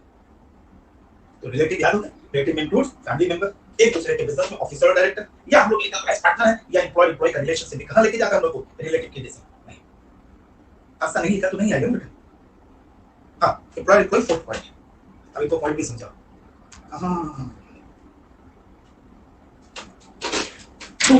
इंटरनेशनल, अगर मैं सप्लायर हूं, तुम रिसिपेंट हो, मैं तुम्हारी कंपनी में डायरेक्टर हूं और तुम मेरी कंपनी में कुछ भी नहीं हो, तो वो रिलेटिव नहीं है।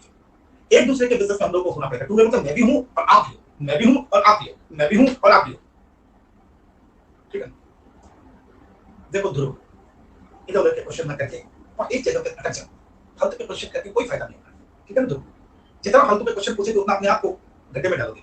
वाइफ के लिए रिलेटिव उसके अपने पेरेंट्स एंड हस्बैंड के नहीं। एकदम सही बात है। वाइफ के लिए, वाइफ की जब होगी तो वाइफ के बच्चे तो वाइफ के ही हैं। बच्चे तो वाइफ के ही हैं बेटा। बच्चे किसी और के? बच्चे तो वाइफ के, तो स्पाउस तो चल रहे हैं। अगर वाइफ के हिसाब से सोचूं, अगर तुम बोले मैं वाइफ के हिसाब से सोचूं, मैं अपने हिसाब से सोचूंगा तो मेरी वाइफ मेरे बच्चे, मैं अपने हिसाब से सोचूंगा तो मेरी वाइफ और मेरे बच्चे, प्लस मेरे मम्मी पापा, मेरे दादाजी दादी जी, मेरा भाई बहन, ये हो गए। वाइफ अपने हिसाब से सोचेगी तो उसका पति और उसके बच्चे, वो तो कॉमन ही रहेंगे ना। इससे देखो यहाँ वर्ड को समझो, स्पाउस से चिल्ड्रन का कोई कुछ नहीं, यानी कि पत्नी के लिए भी तो उसका पति और उसके बच्चे, फिर वो अपने मम्मी पापा के पास चले गए, उसका मम्मी पापा, उसके दादाजी दादी जी, उसके भाई बहन, लिंक ऐसे बनती रहेगी, है ना। सर टू वे में एक डायरेक्टर है, अगर दूसरा एकदम चलेगा। टू वे का मतलब ऐसा थोड़ी कि तुम मुझे 100 गुना प्यार करोगे तो मैं भी तुम्हें 100 गुना प्यार करूंगा। किसी का प्यार आधा होता है, किसी का बुरा होता है। मैं तुम्हारी कंपनी में डायरेक्टर, तुम मेरी कंपनी में ऑफिसर हो, टू वे रिलेशन बन गया ना। टू वे रिलेशन बन गया ना। मैं डायरेक्टर, तुम भी डायरेक्टर, ऐसा नहीं होता है। कैसा कैसा क्वेश्चन ले आते हो तुम लोग दिमाग में, खतरनाक हो तुम लोग। सेम बिजनेस में अगर मैं नीरज को सप्लाई कर रहा हूं और नीरज मेरा रिसिपेंट है, तो मैं नीरज में और नीरज मेरे में होना चाहिए। जबरदस्ती कर रहा हूं कुछ नहीं।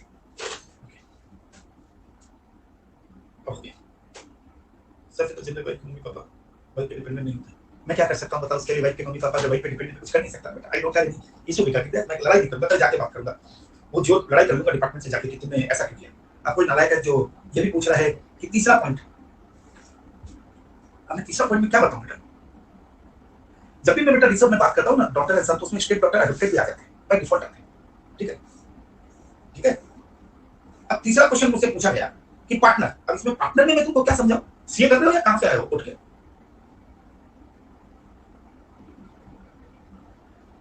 लीगल पार्टनर पे पार्टनरशिप फर्म लिख दिया, मैंने लीगल पार्टनर का पार्टनरशिप डीड में दोनों का नाम लिखा हुआ है। चलो आगे बढ़ते हैं। चलिए बच्चे, ये सही बता दीजिए, इतना में तो जीएसटी का चाम ही खोदेगा ये लोग। ये हो गया रिलेटिव। अच्छा, रिलेटिव के साथ एक और वर्ड आता है डिस्टिंक्ट पर्सन। कौन आता है? Distinct person. रिलेटिव के डेफिनेशन में कौन बंदा आ गया, कौन, डिस्टिंक्ट पर्सन। ये सुना है ना, डिस्टिंक्ट पर्सन। डिस्टिंक्ट पर्सन एक ऐसा चीज है जो 2 घंटे 3 घंटे का टॉपिक माना जाता है। 2 घंटे एक क्लास तो डिस्टिंक्ट पर्सन की फिक्स होती है। जब जीएसटी पढ़ते हैं ना लोग, तो एक क्लास जीएसटी की एक क्लास फिक्स होती है किसके ऊपर, डिस्टिंक्ट पर्सन के ऊपर। क्या इतना फालतू टाइम तुम्हारे पास है? बोला नहीं, हमारे पास नहीं है। तो कितना मिनट में होना चाहिए? 2 घंटे की जगह 2 से ढाई मिनट, मैगी के पहले डिस्टिंक्ट पर्सन रेडी हो जाना चाहिए। बोला हाँ सर, चलो करते हैं। ये विक्रम बियानी, विक्रम बियानी रजिस्टर्ड है, वेस्ट बंगाल में रजिस्टर्ड है। वेस्ट बंगाल में, वेस्ट बंगाल यानी कि वेस्ट बंगाल स्टेट जीएसटी में रजिस्टर्ड है। हर स्टेट में अलग अलग रजिस्ट्रेशन होता है, मैं रजिस्टर्ड बनता हूं। ठीक, मेरा प्रिंसिपल प्लेस ऑफ बिजनेस, इसे मैं कह सकता हूं ये मेरा प्रिंसिपल प्लेस ऑफ बिजनेस है। Principal place of business, place of business मेरा कहां है? प्रिंसिपल प्लेस ऑफ बिजनेस मेरा कोलकाता में। कहां पे मेरे दोस्त? मेरा principal place of business Kolkata में। कहां पे? कोलकाता में। ओके, मैंने अपने आप को वेस्ट बंगाल में रजिस्टर करवा लिया, बहुत अच्छी बात है। अब मेरे इतने प्यार मोहब्बत, इतनी सारी गर्लफ्रेंड बन गई, इतने सारे भाई बन गए, तो मेरा बिजनेस जोर जोर से फैलने लग गया। तो मैं अपना बिजनेस फैलाने लग गया, यहाँ फैला दिया, यहाँ भी फैला दिया, यहाँ भी फैला दिया, कोई बाबा यहाँ पे भी चला गया, यहाँ पे भी चला गया, यहाँ पे भी चला गया, यहाँ पे भी चला गया, यहाँ पे भी और यहाँ पे। तो इतना फैला लिया भैया, प्रोग्रेस किया आपने। अजय रहेगा नहीं कि गर्लफ्रेंड बना के रखे हैं। तो मैंने ना कोलकाता में एक ऑफिस खोली, नेक्स्ट ऑफिस, और एक आसनसोल में खोली। कोलकाता का है, वेस्ट बंगाल में, आसनसोल भी का है, वेस्ट बंगाल में। अच्छा, फिर मैं धीरे से सड़क के बिहार पहुंच गया, बिहार से मैं यूपी पहुंच गया, यूपी से मैं हरियाणा पहुंच गया, हरियाणा से मैं केजरीवाल जी के वहां पहुंच गया, फिर मैं सटकते सटकते मैं पंजाब पहुंच गया, पंजाब से मैं राजस्थान, तो मुझे जाना ही था। फिर मेरा प्यार मुझे मुंबई में मिला, मुझे मुंबई में मिला। अच्छा, पता नहीं मेरे चार्टर्ड अकाउंटेंट ने मुझे बोला कि ये कलकत्ता का ऑफिस को भी आप रजिस्टर करवा लीजिए। मैंने कहा सेमी स्टेट में तो है, नहीं रजिस्टर करवाइए। मैंने इसको रजिस्टर करवा दिया। तब तक बुद्धि हो गई, मैंने आसनसोल एक स्टेट में 2 बार रजिस्टर करवा लिया, फालतू आदमी। ठीक, फिर बिहार में मैंने रजिस्टर नहीं, बिहार में भी रजिस्टर करवा लिया। योगी जी तो डंडा दे देंगे नहीं करवाया तो, खट्टर जी बोले तो करवा ले, केजरीवाल जी तो बोले तुम मानना है तो पंजाब की सिचुएशन अभी थोड़ी सी डावाडोला, मैंने करवा लिया भैया। गहलोत जी बोले कि तुम यहाँ पे कराओ, और वहां तो फिरौती सरकार है तो ज्यादा कराने का टेंशन नहीं था, आपने पैसे बच गए, पैसा बचा के कहानी खत्म हो गई। अब ध्यान से देखना, मेरा मेन बिजनेस कहाँ है, मेरा main place of principal place कहाँ है? मेरा कोलकाता में, कोलकाता में। ठीक है, मैंने एक और ऑफिस खोली, कहाँ? कोलकाता में। रजिस्टर करवा ली, डिस्ट्रिक्ट पर्सन नहीं कराई, कुछ नहीं। बिहार में डिस्ट्रिक्ट पर्सन, यूपी में डिस्ट्रिक्ट पर्सन, हरियाणा में डिस्ट्रिक्ट पर्सन, दिल्ली वाला डिस्ट्रिक्ट पर्सन, पंजाब वाला डिस्ट्रिक्ट पर्सन, ये वाला डिस्ट्रिक्ट पर्सन, मुंबई वाला डिस्ट्रिक्ट पर्सन। इस बात से क्या पता चला? अगर मैंने मल्टीपल प्लेस ऑफ बिजनेस खोला, ये multiple place of business, multiple place of business खोला, और अगर विद इन द स्टेट में मैंने अगर रजिस्टर करवा लिया, देखो कोलकाता में मैंने अपने बिजनेस को एक हेड ऑफिस भी और एक ब्रांच भी खोली, पर रजिस्टर करवा लिया तो डिस्ट्रिक्ट पर्सन है, रजिस्टर नहीं करवाया तो डिस्ट्रिक्ट पर्सन नहीं। यानी कि अपने क्लाइंट को एकदम कड़े शब्दों में बोल देना, हो भाई साहब अगर कल बस बंगाल में 5 ऑफिस खोलनी है तो एक प्रिंसिपल प्लेस खोलो, बाकी कहीं रजिस्टर मत करवाना, नहीं तो बर्बाद हो जाओगे। बोले क्यों? रजिस्टर कराऊंगा, मैं तो कराऊंगा। अरे पागल आदमी, एक स्टेट में मल्टीपल रजिस्टर काय करवा रहे? कराने से तुम डिस्ट्रिक्ट पर्सन बन जाओगे, मत कराओ। बोला अच्छा ठीक है, नहीं कराओ। उसका फायदा नुकसान 2 मिनट के बाद बताऊंगा। पर अगर तुम जैसे ही बाउंड्री को क्रॉस किए, जैसे आप बिहार यूपी, तुम इस चीज को फॉलो करो, दूसरे स्टेट में आप रजिस्टर करवाओ या ना करवाओ, डिस्ट्रिक्ट पर्सन हो। दूसरे स्टेट में आप रजिस्टर करवाओ या ना करवाओ, डिस्ट्रिक्ट पर्सन हो। आ गया, दिमाग में सेट हो गया। विद इन द स्टेट अगर मेरा मल्टीपल प्लेस ऑफ बिजनेस है, मैं रजिस्टर कराऊंगा तो डिस्ट्रिक्ट है, नहीं तो नहीं है। पर दूसरे स्टेट में जैसे मैंने प्लेस ऑफ बिजनेस खोला, चाहे मैं रजिस्टर करवाऊं या मैं रजिस्टर ना करवाऊं, वो तो डिस्ट्रिक्ट पर्सन होगा ही होगा। अब सर ये डिस्ट्रिक्ट पर्सन होने से क्या हो गया सर, इतना क्या आप इसके ऊपर जोर लगा रहे हो? एक सेकंड रुक जाओ, अभी दिखाता हूं। मैंने क्या किया, ध्यान से देखो। मैंने कोलकाता की इस ऑफिस से, हेड ऑफिस से मैंने यहाँ पे कोलकाता में ही सप्लाई किया, और मैंने आसनसोल में सप्लाई किया। तो ध्यान रखना, अगर मैंने कोलकाता की इस ऑफिस से इस ऑफिस सप्लाई किया तो ये सप्लाई मान लिया जाएगा। क्या मान लिया जाएगा? सप्लाई मान लिया जाएगा। पर अगर नहीं है तो नहीं मानेगा। आप समझ में आया? क्या अपने क्लाइंट को कहोगे कि विद इन द स्टेट में मल्टीपल रजिस्ट्रेशन करवा ले? कहोगे क्या क्लाइंट को? कहोगे? बोले ना, गलती से भी मत कराओ, बर्बाद हो जाओगे, क्योंकि अपने ही ब्रांच में भेजोगे, स्टॉक ट्रांसफर करोगे, जीएसटी लग जाएगा। पर अगर हाँ, अब दूसरे स्टेट में तो मेरा ऑप्शन ही नहीं है। अगर मैं अपनी ही ब्रांच में हरियाणा में ट्रांसफर कर रहा हूँ, अपनी ही ब्रांच से मैं दिल्ली में ट्रांसफर कर रहा हूँ, बेटा ये सप्लाई है, मैं कुछ कर नहीं सकता, क्योंकि डिस्ट्रिक्ट पर्सन होते ही सप्लाई मांगे। तो मैं अपने आप को ही तो कर रहा हूं, स्टॉक ट्रांसफर ही तो कर रहा हूं। देख बेटा ये सब फालतू बातें मेरे पास करने की जरूरत नहीं है, मैं कुछ कर नहीं सकता। तो डिस्ट्रिक्ट पर्सन जैसे ही हो गया, जैसे ही डिस्ट्रिक्ट पर्सन हो गया तो उसे हम सप्लाई का दर्जा देंगे। अब बताओ, डिस्ट्रिक्ट पर्सन की कीमत समझ में आई? डिस्ट्रिक्ट पर्सन की कीमत समझ में आई? जीएसटी में बहुत लंबा लपेटा है। जीएसटी ने बोला दूसरे स्टेट में तुम सप्लाई करो, तुम रजिस्टर हो नहीं हो, अपना प्लेस ऑफ बिजनेस वहां पे खोलोगे। अब कई लोगों के मन में, अब मैं इसी से एक बात करता हूं। मेरी फैक्ट्री जो है, मेरी एक फैक्ट्री है और मेरा शोरूम, आप मुझे बताओ अकाउंट्स और जीएसटी में क्या? अब फैक्ट्री कहां पे? मेरी फैक्ट्री जो पंजाब में, और मैं सामान शोरूम कहां पे? मेरा दिल्ली में। ये किसका है? फैक्ट्री किसकी है? बीवी की, और शोरूम भी बीवी का है, ये दिल्ली पंजाब। अब जब मेरी फैक्ट्री से मेरे ही शोरूम में सामान जा रहा है, कंसीडरेशन तो सामान जा रहा है और कंसीडरेशन तो जीरो होगा। कंसीडरेशन थोड़ी होगा अपनी ब्रांच से मैं बोलूंगा कि मेरा ही सोलर है सब नहीं, फिर भी ये सप्लाई है। कौन से सेक्शन में? 7(1)(c) में, क्योंकि है तो बिजनेस। क्यों? क्योंकि दिल्ली वाला मेरे लिए क्या बन गया, मेरी ही ऑफिस मेरे लिए ड्यूटी बन गई। और लगा ओपी, मजा आया।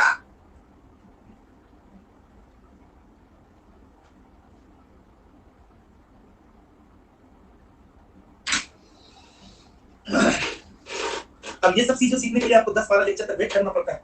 कब आएंगे, कब सर सिखाएंगे, कब डिस्ट्रिक्ट पर्सन होगा, कब कहां पे बात चलेगी, किस सप्लाई के भीतर जाएंगे, ये सब चीज की जरूरी है क्या?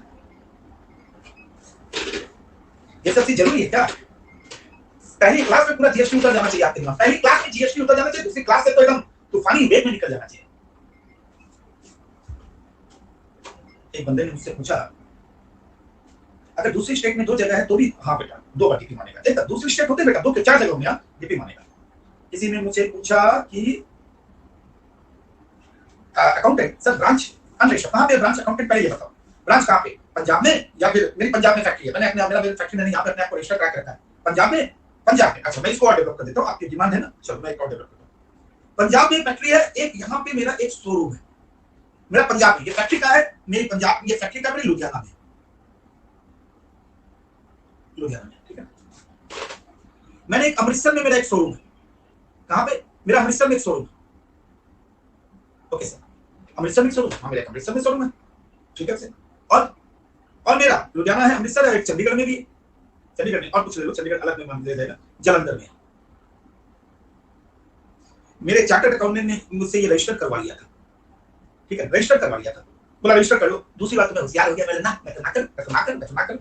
अब अगर इसी फैक्ट्री से मेरे दोस्त, इसी पंजाब की इसी फैक्ट्री से, लुधियाना की फैक्ट्री से अगर अमृतसर जा रहा है तो ये सप्लाई है, और अगर जलंधर जा रहा है तो बचे जाएंगे।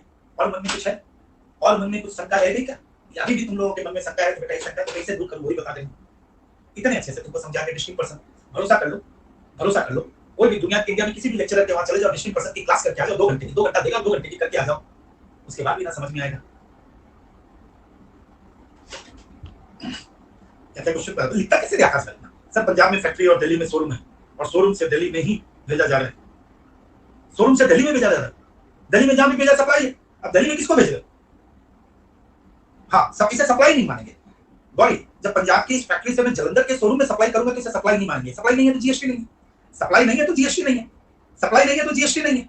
अच्छा, अब एक क्वेश्चन और भी आ गया, फिर आया, मानो सर अगर फैक्ट्री अनरजिस्टर्ड तो भी सप्लाई बेटा अनरजिस्टर्ड, अगर फैक्ट्री अगर अनरजिस्टर्ड है तो फिर तो बर्बाद हो गया। तो इतनी कहानी क्यों पढ़ रहे हैं? ये सब तो बेनामी है, मत पढ़ो, छोड़ो।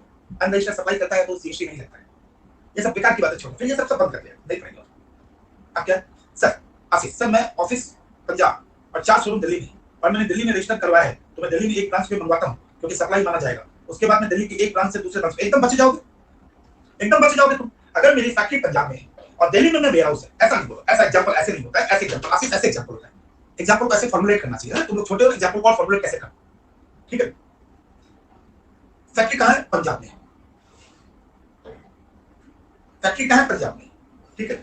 फैक्ट्री मेरी पंजाब में, मेरा एक शोरूम कहां पे? मेरे शोरूम से, ये देखो मेरे शोरूम, मेरा एक शोरूम कहां पे?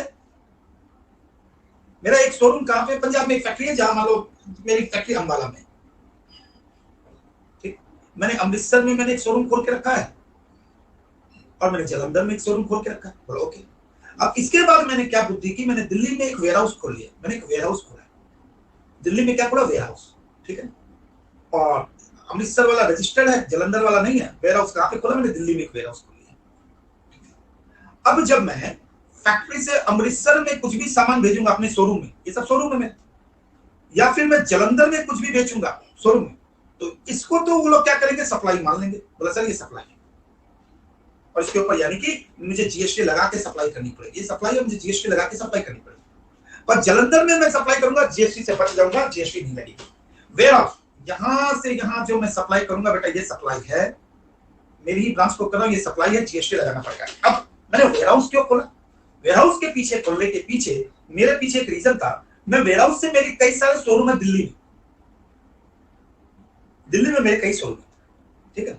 दिल्ली में मेरे शोरूम नंबर 1 है, शोरूम नंबर 2 है, शोरूम नंबर 3 है, शोरूम नंबर 4 है। मैं यहां से सप्लाई करूंगा, और इसमें मैंने रजिस्टर नहीं करा, इसको भी रजिस्टर नहीं करा, इसको भी रजिस्टर नहीं करा, इसको भी रजिस्टर नहीं करा, मैंने दिल्ली में वेयर हाउस को रजिस्टर करा के रखा है। तो फिर इन यहां से यहां जाएगा तो नो सप्लाई। अब इसके बाद मत क्वेश्चन पूछना यार, तुम लोग पका रहे हो मुझे, अब मुझे तुम लोग पका रहे हो।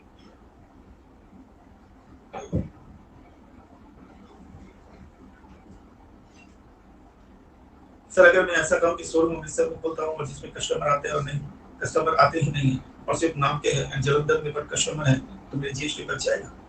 अब बाकी तुम जैसे काम करना कर, क्वेश्चन मत बना यार, फालतू क्वेश्चन कर रहे हैं। इतना क्वेश्चन तो मैंने जिंदगी में नहीं देखा जितना तुम लोग पूछे, सब बकवास बकवास पूछे जा रहे हैं। अब हो गया वेयर हाउस हो गया, जब पढ़ेंगे तब कर लेना है, जब पढ़ोगे ना वहां पे लड़ाई कर लेना। अभी इंट्रोडक्शन मुझे देने दो, अभी इंट्रोडक्शन मुझे देना। इसके बाद में नहीं समझ में आया तो फिर हो गया तुम्हारा जीएसटी, समझ गया फिर जीएसटी वही समझोगे बाकी दुनिया समझती है। फिर आपकी क्लास में वही पढ़ा ये क्या था।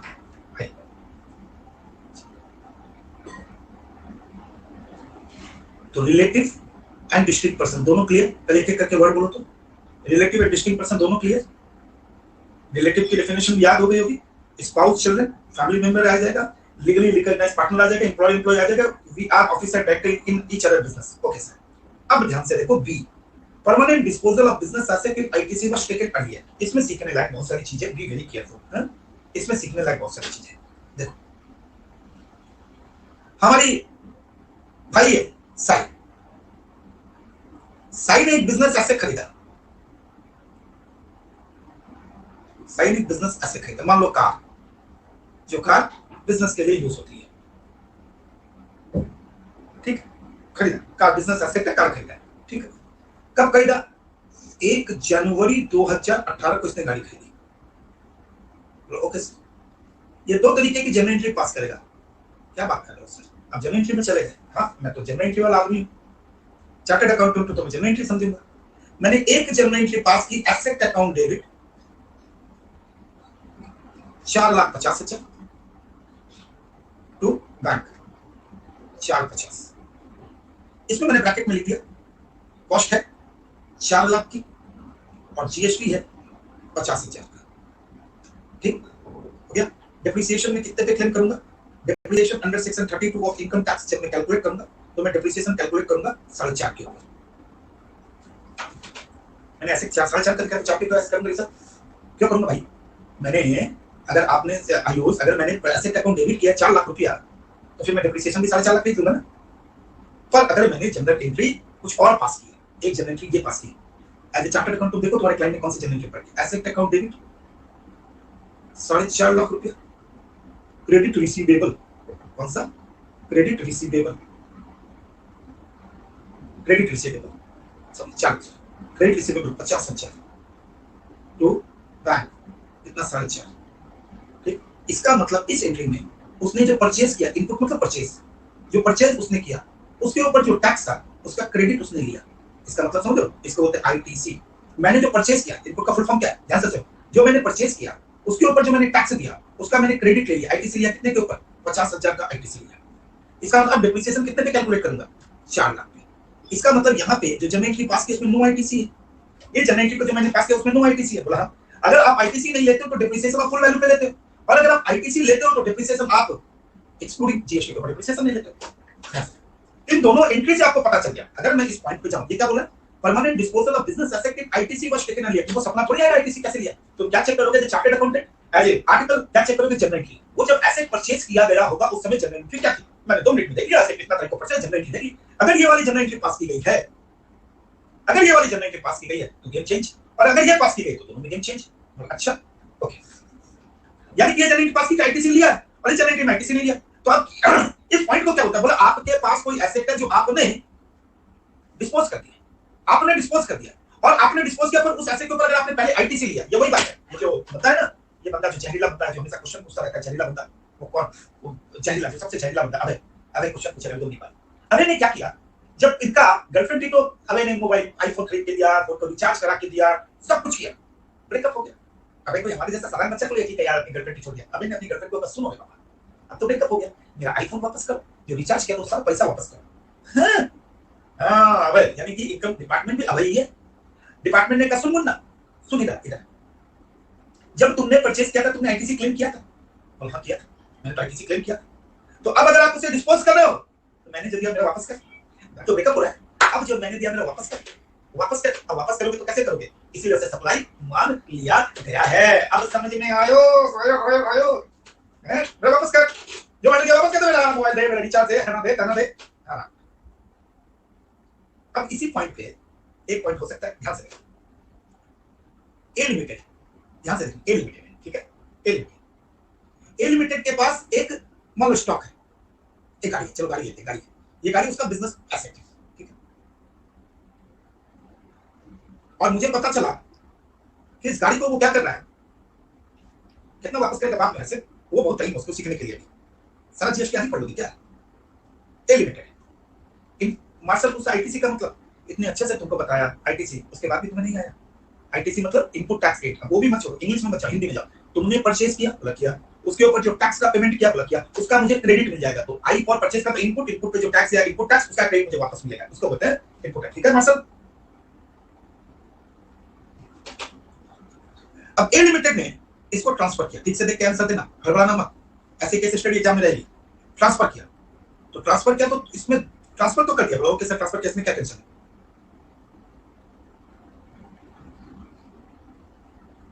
किसको ट्रांसफर किया? सर गाड़ी गेट के आगे ना जूस वाला बैठता था, जूस वाला, बोला हाँ, जब भी मैं गाड़ी लेके निकलता था बॉस, जूस वाला कहता सलाम साहब, जब भी निकलता सलाम साहब, सलाम साहब, सलाम साहब, ऐसे करता रहता। ओके जूस वाला, हाँ, जब मैंने गाड़ी बेची तो जूस वाले को बेची, ले जा बेटा 50-70 रुपये, और यहाँ पे फ्री में, और फ्री में। अब तुम खेला खेला चालू कर दो, अपना खेला खेला।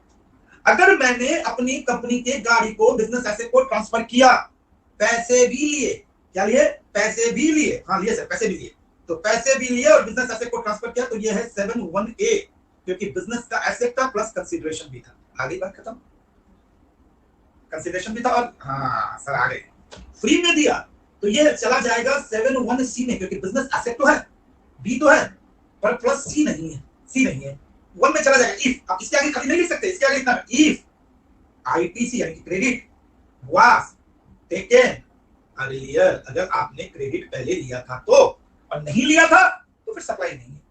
आप समझ में आया?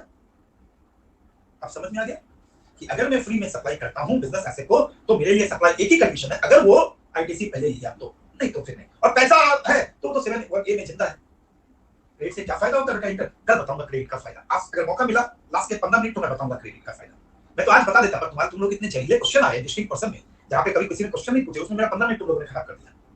तो जितना मुझसे गलत क्वेश्चन करोगे अपने आप को, और तुम लोग से क्वेश्चन करते जैसे जीएसटी का 50वां नंबर क्लास चल रहा है, तुम्हारे क्वेश्चन जो है ऐसा लग रहा है जीएसटी का लास्ट लेक्चर चल रहा है। अरे नाले को ये भी तो समझो जीएसटी का पहला लेक्चर है। अरे बाकी 45 दिन क्या पूछोगे? चला देखने आओगे मेरा है? तो बाकी सारा पूछ 40 घंटे का पूरा एक ही दिन में पूछ लोगे तुम लोग।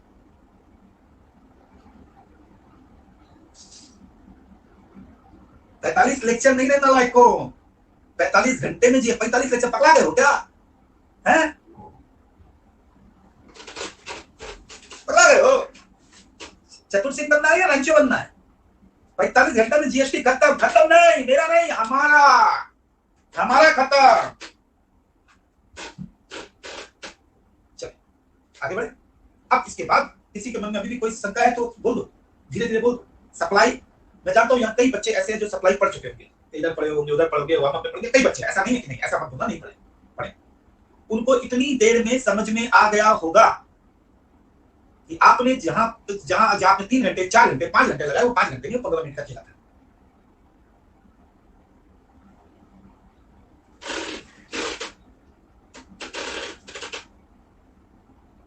हाँ सर कसम से यही बोलने वाला था। ठीक है, आईटीसी वाला डिस्पोजल ध्यान से सुनना, फिर से सुनना।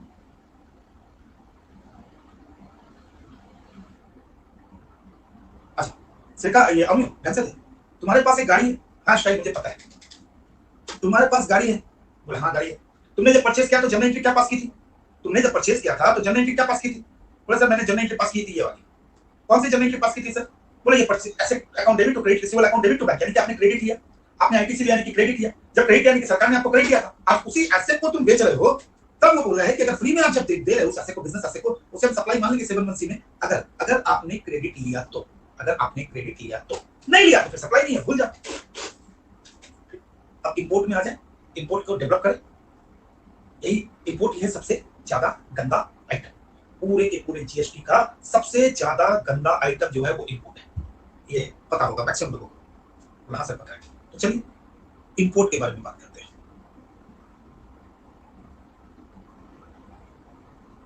Import of service, okay, import of service, हाँ बेटा ध्यान से देखना। सबसे पहले आप इंपोर्ट में ये पता लगाओ कि इंपोर्ट आप किससे कर रहे हो। सबसे पहले ये पता लगाओ, सर चाचा जी, मामा जी, बुआ जी से नहीं करना है कि दोस्त से कर रहे हो या किसी से नॉन रिलेटिव से कर रहे हो, नंबर 1। या फिर आप किससे इंपोर्ट कर रहे हो, रिलेटिव से। किससे इंपोर्ट कर रहे हो, रिलेटिव से। ओके, ये पिक्चर तो क्लियर, ठीक। जब आप इंपोर्ट नॉन रिलेटिव से करें तो फिर तुम्हें एक चीज और देखनी है, क्या बिजनेस से रिलेटेड है। क्या देखना है, बिजनेस से रिलेटेड है, बिजनेस से रिलेटेड है। आंसर आ जाएगा, आंसर दो ही हो सकते जिंदगी में, या तो हाँ या ना। आपने कहा यस सर बिजनेस से रिलेटेड है, और आपके आंसर आएगा ना सर बिजनेस से रिलेटेड नहीं है। मैंने नॉन रिलेटिव से किया ये पता है, फिर वो बिजनेस से, हाँ सर बिजनेस से। अब जब बिजनेस से रिलेटेड तुम्हारे मन में आ गया तो फिर से 2 सवाल आएंगे मन में, फिर से 2 सवाल। बोलो क्या कंसीडरेशन है, क्योंकि अपने को तो 2 फैक्टर चाहिए ना, बी प्लस सी। देख रहे हो, बिजनेस है, कंसीडरेशन है, कंसीडरेशन बी तो है, कंसीडरेशन यस सर, कंसीडरेशन भी है, कंसीडरेशन नहीं है, कंसीडरेशन है और कंसीडरेशन नहीं है। अरे गजब, खेला हो गया, खेला हो गया, खेला हो गया, खेला हो गया, खेला हो गया। लो अब अपना गेम खेलें, चलो वो गेम खेलते हैं। Let's start again. आपने किससे इंपोर्ट किया, नॉन रिलेटिव से, हटा दो। वो बिजनेस से है, बोला हाँ, एक एक करके बिजनेस से रिलेटेड है, बोला हाँ। कंसीडरेशन है, बोला हाँ। कंसीडरेशन देखो बी भी और सी भी है। 7-1 बी में सप्लाई है, 7-1 बी में सप्लाई। इंपोर्ट ऑफ सर्विस, बाप पढ़ाना भैया, सबसे बड़ा रुपया कंसीडरेशन। कंसीडरेशन नहीं है सर, वो आप बोले थे ना 7-1 सी। अरे नालायक को, 7-1 सी में केवल इंपोर्ट रिलेटिव से होगा तो आएगा, रिलेटिव नहीं है, ऊपर में हेडिंग दे दिया तो ये सप्लाई नहीं है। अच्छा से समझ गए, बिजनेस वाला नहीं है, छोड़ो ना यार, बाप पढ़ाना भैया, सबसे बड़ा सी देखो, सी। नॉन रिलेटिव से बी देखने की कोई जरूरत नहीं है, नॉन रिलेटिव से असली चीज तो सी है, सी। हाँ सर सी है, तो 7-1 बी नहीं सर, नहीं है, हटा दो। कैसा लगा, कैसा लगा, कैसा लगा? अरे नालायक, सुबह बोलता रिपीट कर, बाप रे बाप, कहां से आते हैं ये लोग? इंपोर्ट ऑफ सर्विस, ध्यान से देखना, किससे इंपोर्ट किया, ध्यान से देखो। इंपोर्ट किससे किया, इंपोर्ट किससे किया दोस्त, नॉन रिलेटिव से। किससे इंपोर्ट किया, नॉन रिलेटिव से।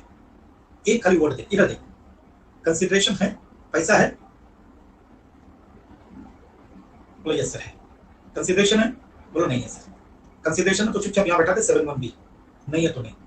अब ये जो है ना 7-1 बी, अब ये जो इंपोर्ट किया ना, ये बिजनेस के लिए भी हो सकता है या फिर नॉन बिजनेस के लिए हो सकता है, कोई फर्क नहीं पड़ता। बिजनेस नॉन बिजनेस खाना कहना लेना, खाली एक ही चीज काम करेगी, वो क्या है, कंसीडरेशन। आप समझ में आ गया, आप समझ में आ गया? 7-1 बी में जाना है ना, बी में जाना है ना, बी में जाना है ना, बी में जाना है ना बस, एक ही चीज देखना है, क्या, सी सी सी सी सी सी सी सी सी। इतना इजी समझा दिया, और कहां सब छोटे। अच्छा ओके, बी को सी पसंद है, बी को सी पसंद है। अब देखो रिलेटिव से क्या तो सेंसिटिव मामला हो जाता है। रिलेटिव को एक सेकंड, मीनाक्षी बी प्लस सी हुआ तो ओनली सी हुआ ना, बी प्लस सी हुआ तो ओनली क्या लिखिए तुम ही जानो। रिलेटिव, रिलेटिव से आपको देखना पड़ेगा क्या, बिजनेस, रिलेटिव से बिजनेस। अच्छा बिजनेस यस नो। अच्छा फिर क्या देखना है, फिर क्या देखना है, फिर क्या देखना है, सी सी यस नो, यस नो। अच्छा अगर आपने रिलेटिव आ गया, बिजनेस भी आ गया, यानी कि बी वाला वर्ड आ गया, कंसीडरेशन भी है, कंसीडरेशन भी है बाबा, कंसीडरेशन है तो 7-1 बी में जाएगा। जहां पैसा देखो वहीं पे बी बैठा दो, जहां पे पैसा देखो बी में ही जाएगा। पैसा देखते ही कहां जाना है, बी में, बात दिमाग नहीं लगाना, इसी ही बल पड़ाना। अच्छा बिजनेस है, बिजनेस है, कंसीडरेशन नहीं है। अच्छा बिजनेस तो है ना, कंसीडरेशन नहीं हुआ तो क्या हुआ, 7-1 सी, क्योंकि बी है, कंसीडरेशन नहीं तो क्या रिलेटिव तो है। अब देखो बिजनेस नहीं है पर पैसा है, पैसा है तो 7-1 बी, पैसा नहीं है तो कहीं नहीं। यानी कि क्या पिक्चर निकल के आई बेटा, एकदम पानी पानी हो गया सब कुछ। सबसे गंदा प्रोविजन था ये जीएसटी का। लो भैया, तो इसका भी एक समरी होना चाहिए ना, एक समरी तो होना चाहिए ना। एक समरी तो होना चाहिए ना, ठीक है, एक समरी तो होना चाहिए ना। ठीक है, लो भैया,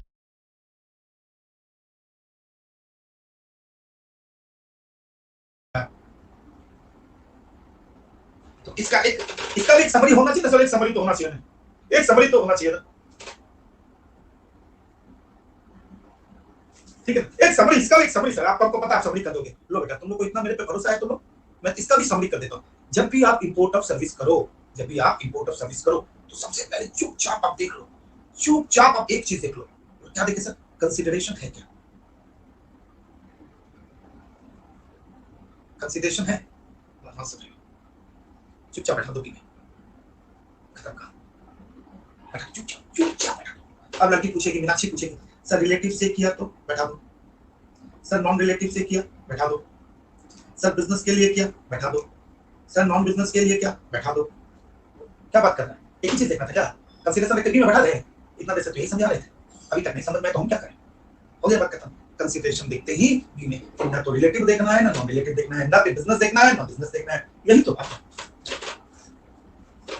खत्म हो गया। आप इसे करना कौन सा कहेंगे, तो बाप बड़ा ना भैया, सबसे बड़ा भैया, देखो बाप बड़ा ना भैया, यानी कि बाबू जी रिलेटिव हो या भैया हो, कुछ नहीं है, बाप बड़ा ना भैया, सबसे बड़ा भैया, तो भैया देखते बी में बैठा। अब जब इंपोर्ट, हाँ अब खेला कब आएगा, क्या नो कंसीडरेशन सर, अच्छा कंसीडरेशन नहीं है, अच्छा अब बताओ बी आएगा क्या, बेटा बी आएगा क्या, पहले बताओ बी आएगा क्या, अरे सी अभी कैसे कूद रहे हो, बी तो नहीं आएगा सर, क्यों नहीं आएगा बी, पहले जोर से बोलो बी क्यों नहीं आएगा, जल्दी से बोलो बी क्यों नहीं आएगा, बी नहीं आएगा, क्यों नहीं आएगा, अरे नालायक को सी मत बोलो, सी आएगा बाद में, छोड़ो, अभी मैंने लिखा है रिलेटिव तो सी में कूद गए तुम लोग नालायक को, कुछ भी ना, बस बी नहीं तो सी, बस ऐसे रट लो, यही जिंदगी की है जिंदगी भर, बी नहीं तो सी रट लो, गधो। अरे बिहारी सर से जीएसटी पढ़े तो कॉन्सेप्ट डूब जाओ, कि किसी एडुकेटर की क्लास में जाकर बैठ जाओ, वहां बैठ के तुम बात करो तो वो एडुकेटर एक बार घोड़ा जाएगी, पूछ के आएगा बाबा, नो कंसीडरेशन, फिर बोला एक थप्पड़ मारेंगे, कौन है ये, कौन है ये नालायक, कौन है चेतन, एक थप्पड़ मारेंगे, सी आएगा, मैंने लिखा है क्या रिलेटिव सी आएगा, नहीं तो बता कौन रिलेटिव, अब लाओ तो सी लाओ, नो कंसीडरेशन लाओ, सी लेके आओ, ला लो, नॉन रिलेटिव ला ला, तू ला के दिखा तो चेतन, तू ला ला, अब सी लेके आ, ना सी का ना लेके आ, तू सी लेके आ रे, अब ला के दिखा दे, तू सी चिल्लाए यार, सी सी सी बोले, क्वेश्चन ढंग से समझे, सी ला के दिखा, हिम्मत है तो ला के दिखा, 1 करोड़ रुपए का बाजी, सर सॉरी सर, पंगा ना लो हमसे, पहले बता दे रहा हूं, टैक्स में जीता हूं, टैक्स से जान है, मेरी सांस है टैक्स, पंगा ना लेना मेरे से, हाँ नो कंसीडरेशन में बी तो गया, बी को बोलो, बी को बोलो, बी तो गया, बी तो बोलो बाय बाय, बी को बोलो बाय, आप जीतते हैं, तब तुम्हारे मन में बल्ब चलेगा, टिंग टोंग बी गया।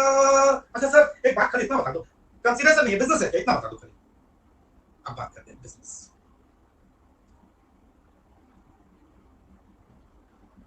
बोले यस, कंसीडरेशन भी नहीं है, बिजनेस भी नहीं है, तो जी के क्या करेगा बेटा, तो जी के इस दुनिया में क्या करेगा, तुम मर जा, तू जा, बोला कंसीडरेशन नहीं है, सी नहीं है, चलो चलता सी नहीं, बी भी नहीं है, बोला कुछ नहीं, तुम जी पर तुम मर जा, इस दुनिया में जी के कोई फायदा नहीं, अब है कंसीडरेशन नहीं है, बिजनेस कंसीडरेशन नहीं चलता है, बिजनेस भी नहीं है, कुछ भी नहीं, भाग ऐसे, अब बोला बिजनेस, तब तुम देख के बता, क्या तुमने रिलेटिव से किया, अब यहां से रिलेटिव स्टार्ट होता है, रिलेटिव से किया है, बोला यस, अगर तुम्हारे मुंह से निकल गया यस तो 7-1 सी, और तुम्हारे मुंह से निकल गया नो, फिर से तुम, यानी कि क्या निकल गया है, अगर मैं रिलेटिव से परचेज इंपोर्ट करता हूं तो खाली क्या देखूंगा, बिजनेस, ठीक है बिजनेस, और अगर कंसीडरेशन है तो चाहे वो रिलेटिव हो, नॉन रिलेटिव हो, बिजनेस हो, नॉन बिजनेस हो, तो बी में चला गया, अगर कंसीडरेशन नहीं है और बिजनेस से रिलेटेड और रिलेटिव से, तब सी में आएगा।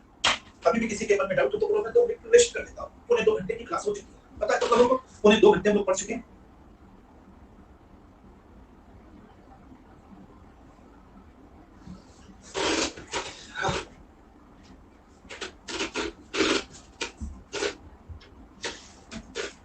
इसके बाद अगर किसी को डाउट है, मैं तुमसे एक रिक्वेस्ट करूंगा बेटा, इसके बाद मैं ये टीचर, अभी मैं टीचर की जगह, अगर इसके बाद ये डाउट है ना इंपोर्ट में, तो मैं बता रहा हूं तुमसे ना हो पाएगा,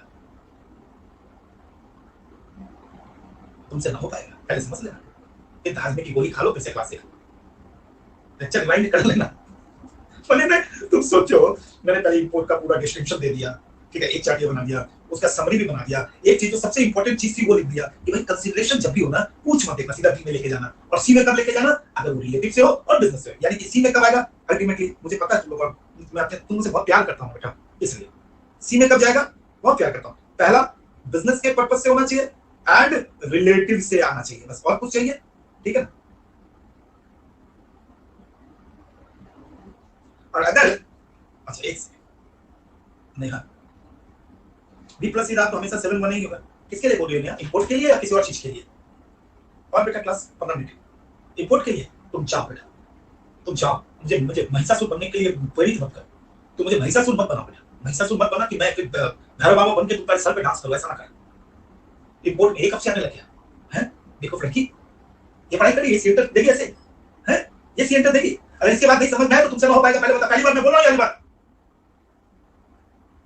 जलीला बच्ची हो गया एकदम। भगवान से तो डर, अरे मुझसे नहीं डरती, भगवान से तो डर। नहीं लगता है प्यारी सा किसी, तुम क्या कर रही हो?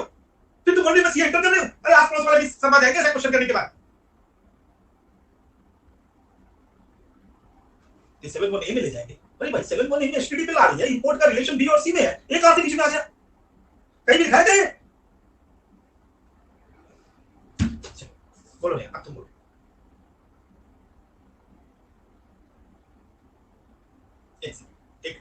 एक और आदमी सुन, इधर आ विष्णु, इधर आ।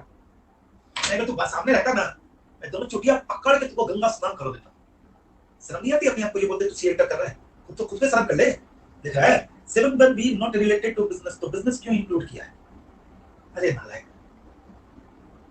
तू वाटर पार्क में चला गया, एंट्री फी देखे। तू वाटर पार्क में चला गया, एंट्री फी देखे, तो उसमें कूद या ना कूद, नहा या ना नहा, या तुम उसमें जाके लेट जा या सो जा, वो तो फीस लग गया। ठीक उसी तरीके से कंसिडरेशन होगा। कंसिडरेशन अगर है, मैं भूल जा रहा हूं, मुझे मुझे डर लग रहा है, मैं भूल जाऊंगा थोड़ी देर बाद।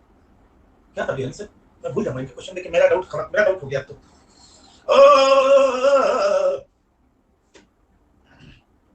कंसिडरेशन है तो फिर अभी कोई डिस्कशन नहीं होगा, अभी करेंगे तो मैं भूल जाऊंगा।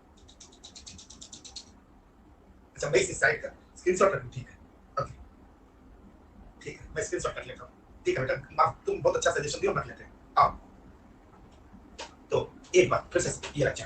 अच्छा गॉट इट सर, कार को फ्री डिस्पोज, एक सेकंड, गॉट का क्वेश्चन है, प्रॉपर क्वेश्चन। एक कार का free dispose if I was taken in supply, पर सर प्लीज ये बता दीजिए सप्लाई का मतलब क्या था? क्या सप्लाई का मतलब इसके ऊपर जीएसटी लगेगा। जीएसटी किसके ऊपर लगता है? गॉट जीएसटी किसके ऊपर लगता है? जीएसटी तभी लगता है जब सप्लाई होगी। तो जब भी मैं वर्ड यूज करता हूं ये सप्लाई है, इसका मतलब सप्लाई को जीएसटी देना पड़ेगा। सप्लाई को जीएसटी देना पड़ेगा। अगर मैंने इंपोर्ट किया सर्विस को, फॉर एग्जांपल लिया, चलो फिर से इंपोर्ट, अगर मैंने सर्विस को इंपोर्ट किया, ठीक है, और पैसे दिए, जब पैसे दे दिए तो सरकार बोलती है सप्लाई लगाओ जीएसटी, सरकार को जीएसटी देना पड़ेगा। अब जब मैंने पैसे दे दिए तो उस केस में नेहा मैडम न तो मैं रिलेटिव देखूंगा, विश्वरूपा न तो मैं रिलेटिव देखूंगा, मैं नॉन रिलेटिव देखूंगा, मैं ना बिजनेस देखूंगा, मैं नॉन बिजनेस देखूंगा, मैं एक ही चीज देखूंगा, पैसा दिया है ना मैंने, वो 7 1 बी में सप्लाई है, इंपोर्ट ऑफ सर्विस ओनली सी। पैसा अगर नहीं दिया तो बी तो आएगी, बी तो सवाल ही नहीं है, बी बोला तब क्या सी आ सकता है, सी आ सकता है अगर वो सप्लाई मैंने किससे की है, अगर वो सप्लाई मैंने किससे की है, अगर वो सप्लाई मैंने किससे की है, रिलेटिव से की है और वो बिजनेस से रिलेटेड, तब सी आ सकता है। खेला खत्म, पैसा खर्च। ठीक है चला, अब बताओ, अब तुमको इन दोनों डिस्पोज का मतलब समझ, एक डिस्पोजल और ये डिस्पोजल दोनों का मतलब समझ में आया? ये तुम्हारा क्वेश्चन यहां होना चाहिए। दो डिस्पोजल, एक डिस्पोजल इधर, एक डिस्पोजल इधर। तो अगर मेरे पास सिंपल सी बात है, मेरे पास एक बिजनेस एसेट है, मेरे पास एक बिजनेस एसेट है, उस बिजनेस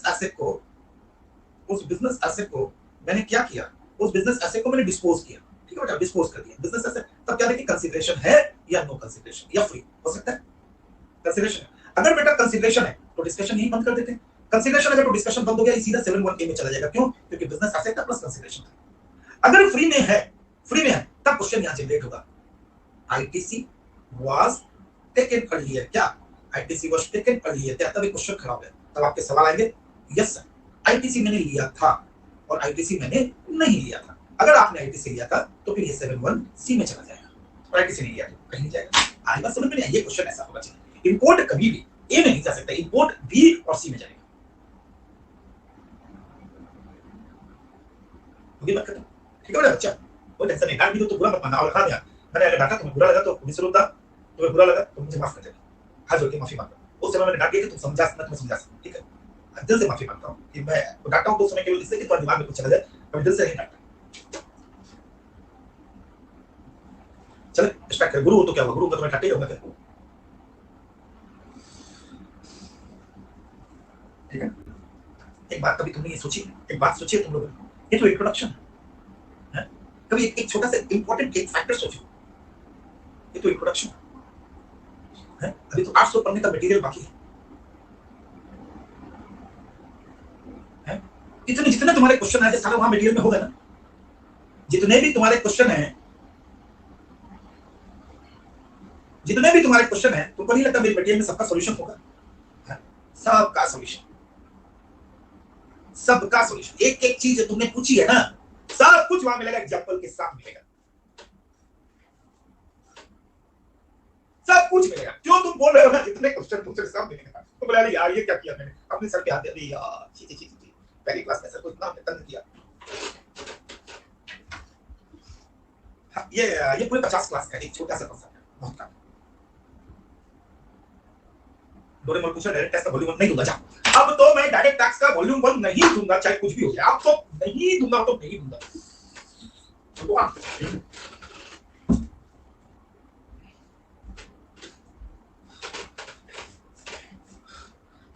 बीपी हाई हो गया, बीपी हाई हो गया। ठीक है, चल ध्यान से सुनना, ध्यान से सुनना। ठीक है, आगे बढ़े। ठीक है, बढ़े आगे। अब मुझे बताओ, अब मेरा क्वेश्चन, मेरा दोस्त है अनुज, अनुज मेरा दोस्त है। सर खतरनाक कुछ होने वाला नहीं, एकदम खतरनाक है, लाजवाब। ये अनुज के पास बिल्डिंग है, ठीक है, अनुज मेरा दोस्त है, अनुज के पास बिल्डिंग है। ये बिल्डिंग बड़ी प्यारी सी बिल्डिंग है, बड़ी बिल्डिंग है, एकदम पास इलाके में इसने बिल्डिंग बना करके देखो स्टाइल कैसे बनाया। अरे बाप रे, इसे स्टाइल का घर बनाया। तो अनुज भाई तुम बड़ा आदमी, कई सारे फ्लैट है इसमें, 25 फ्लैट है। ठीक, इसमें से ध्यान से देखना मैं क्या क्या क्या बोलने वाला हूं। एक सिचुएशन, दो सिचुएशन, तीन सिचुएशन, चार सिचुएशन, और कुछ बवाली होगा। बवाली मतलब बवाली अगली क्लास का पॉइंट तुमको दे दिया मैंने, अगली क्लास जब मैं स्टार्ट करूंगा उसका नींव मैंने बीच डाल दिया अभी। बोला सर मतलब ये देखो, अनुज भाई ने, अरे भाई अनुज भाई ने रेंट पे इसको दे दिया, इसको मिस्टर ए को 20,000 रुपया पर मंथ का रेंट है। ठीक, अनुज भाई ने गर्लफ्रेंड को दिया, अनुज भाई ने वाइफ को दिया, नो कंसिडरेशन, नो कंसिडरेशन, अनुज भाई ने सेल कर दिया।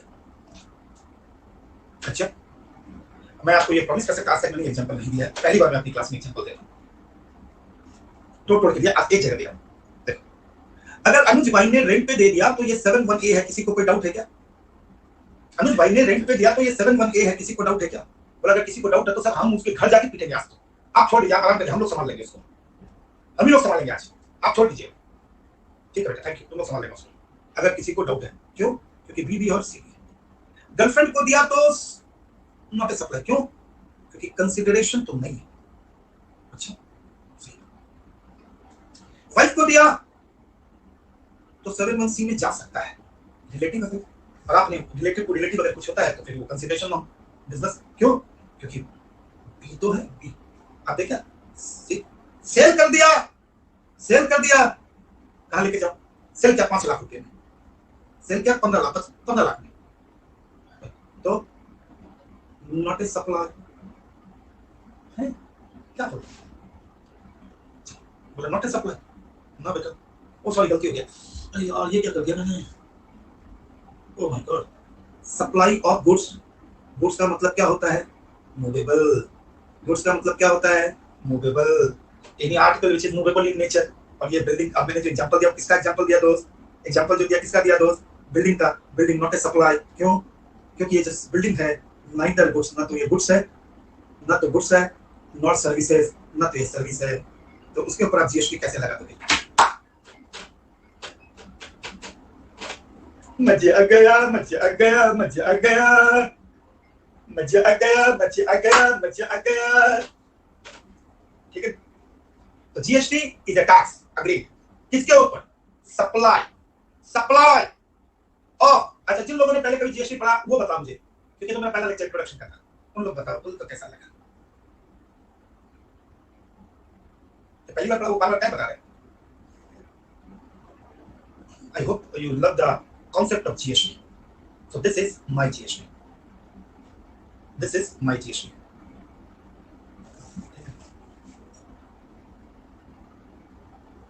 कॉल पे ले लो। किसको कॉल पे लो बेटा, बोल किसको लो, किसको कॉल पे? पहले तो श्रीकांत को लेना पड़ेगा। अब श्रीकांत है कि नहीं मुझे नहीं पता है, वो इंटरनेशनल को लेने का। तस्नीम कैसी हो? और श्रीकांत भाई कैसा है? सावत से। तुम कहाँ से हो? बैंगलोर से? तुम कोलकाता से हो श्रीकांत? कहाँ पे रहते हो कोलकाता में? अच्छा, मैं लेक टाउन रहता हूँ श्रीकांत। हाँ, लेक टाउन रहता हूँ। स्वभूमि का पूजा देखने आएगा ना श्रीकांत? अभी तो छुट्टी नहीं मिल रहा है। अच्छा, जब स्वभूमि का पूजा देखने आएगा मेरे को मैसेज मार देना। जी सर, बिल्कुल। मैं वहाँ पे मिलूंगा तुमको, ठीक है? ठीक है। थैंक यू, लव यू बेटा, लव यू। कैसा लगा क्लास? मजा आया? बहुत सर, बहुत मजा। इंटरनेशनल को कॉल पे लेने का बहुत दिन से बोल रहा है। बोल बेटा मेरा छोटा भाई, इंटरनेशनल नाम इतना प्यारा रख के रखा है, इंटरनेशनल। Disconnected. हेलो हाय बेटा, क्या नाम है तुम्हारा? सर, देवेंद्र सिंह। अच्छा देवेंद्र, कहाँ से हो मेरा बच्चा? सर, जबलपुर के पास। अच्छा, जबलपुर से हो आप। बताइए, सर बहुत मजा आ रहा है। मजा आ रहा है? बस मजा आपके साथ, मजा ही लेना है, मजे के साथ सब्जेक्ट को पूरा करना है। ये सर पता ही नहीं जाते हैं। चलो 2 घंटे पूरे हो गए आप तो। चलिए, थैंक यू मेरा भाई, छोटा भाई, थैंक यू। एक जब है कॉमिया से तो मेरी बात हो गई, ब्रिजेश से अब बात करनी है। ब्रिजेश बहुत बदमाश लड़का है, मुझे एक बार ब्रिजेश से बात करनी है। ब्रिजेश, ब्रिजेश, तुमको थोड़ा सा ब्रिजेश देखो, ये इसको बोलता है भाटा। 1 करोड़ की लॉटरी था। चलिए कोई बात नहीं है, आप अगले दिन किसी बात से बात करेंगे। अरे धीरज ने किया है, ये आइकॉनिक वाले जैसे करते हैं ना, तो फिर हम हेलो सर। बात नहीं कर सकते। बोल मेरा बच्चा, मेरा छोटा भाई धीरज, बोल। सर जबरदस्त, आपका जो टैक्सेशन बढ़ाने का तरीका है ना, वो सबसे बेस्ट है। धीरज तो मुंबई से है? हाँ, मुंबई से सर। हाँ, तुम्हारी आवाज से पता चल गया मुंबई से है। कहाँ रहता मुंबई में? मुंबई कल्याण सर। अच्छा, कल्याण में रहता है। ओके बेटा, थैंक यू मेरा बच्चा, thank you, love you. Knowledgeable sir, knowledgeable. Thank you, thank you. अच्छा, अब मुझे जाने दो, अब मुझे जाने दो। और एक जार करना, टेलीग्राम में आग लगा सर। डाउट वाई सप्लाई में कभी आएगी जब हम रेंट का बिजनेस है और हम उसके अलग रूम भी है, अपने साथ दिखाना तभी आएगा। आशीष बच के रहना, वाइफ को अलग मत रखना, अपने पास रखिए, अभी सप्लाई में जीएसटी लग जाएगा। और ये सब बातें ना कंसल्टेंसी लगती है 50-5,000 रुपए घंटे की। यहाँ नहीं बताऊंगा तुमको वाइफ को कहाँ रखना है, ठीक है? चलो, आप टेलीग्राम ग्रुप आग लगा देनी चाहिए। Thank you very much, love you.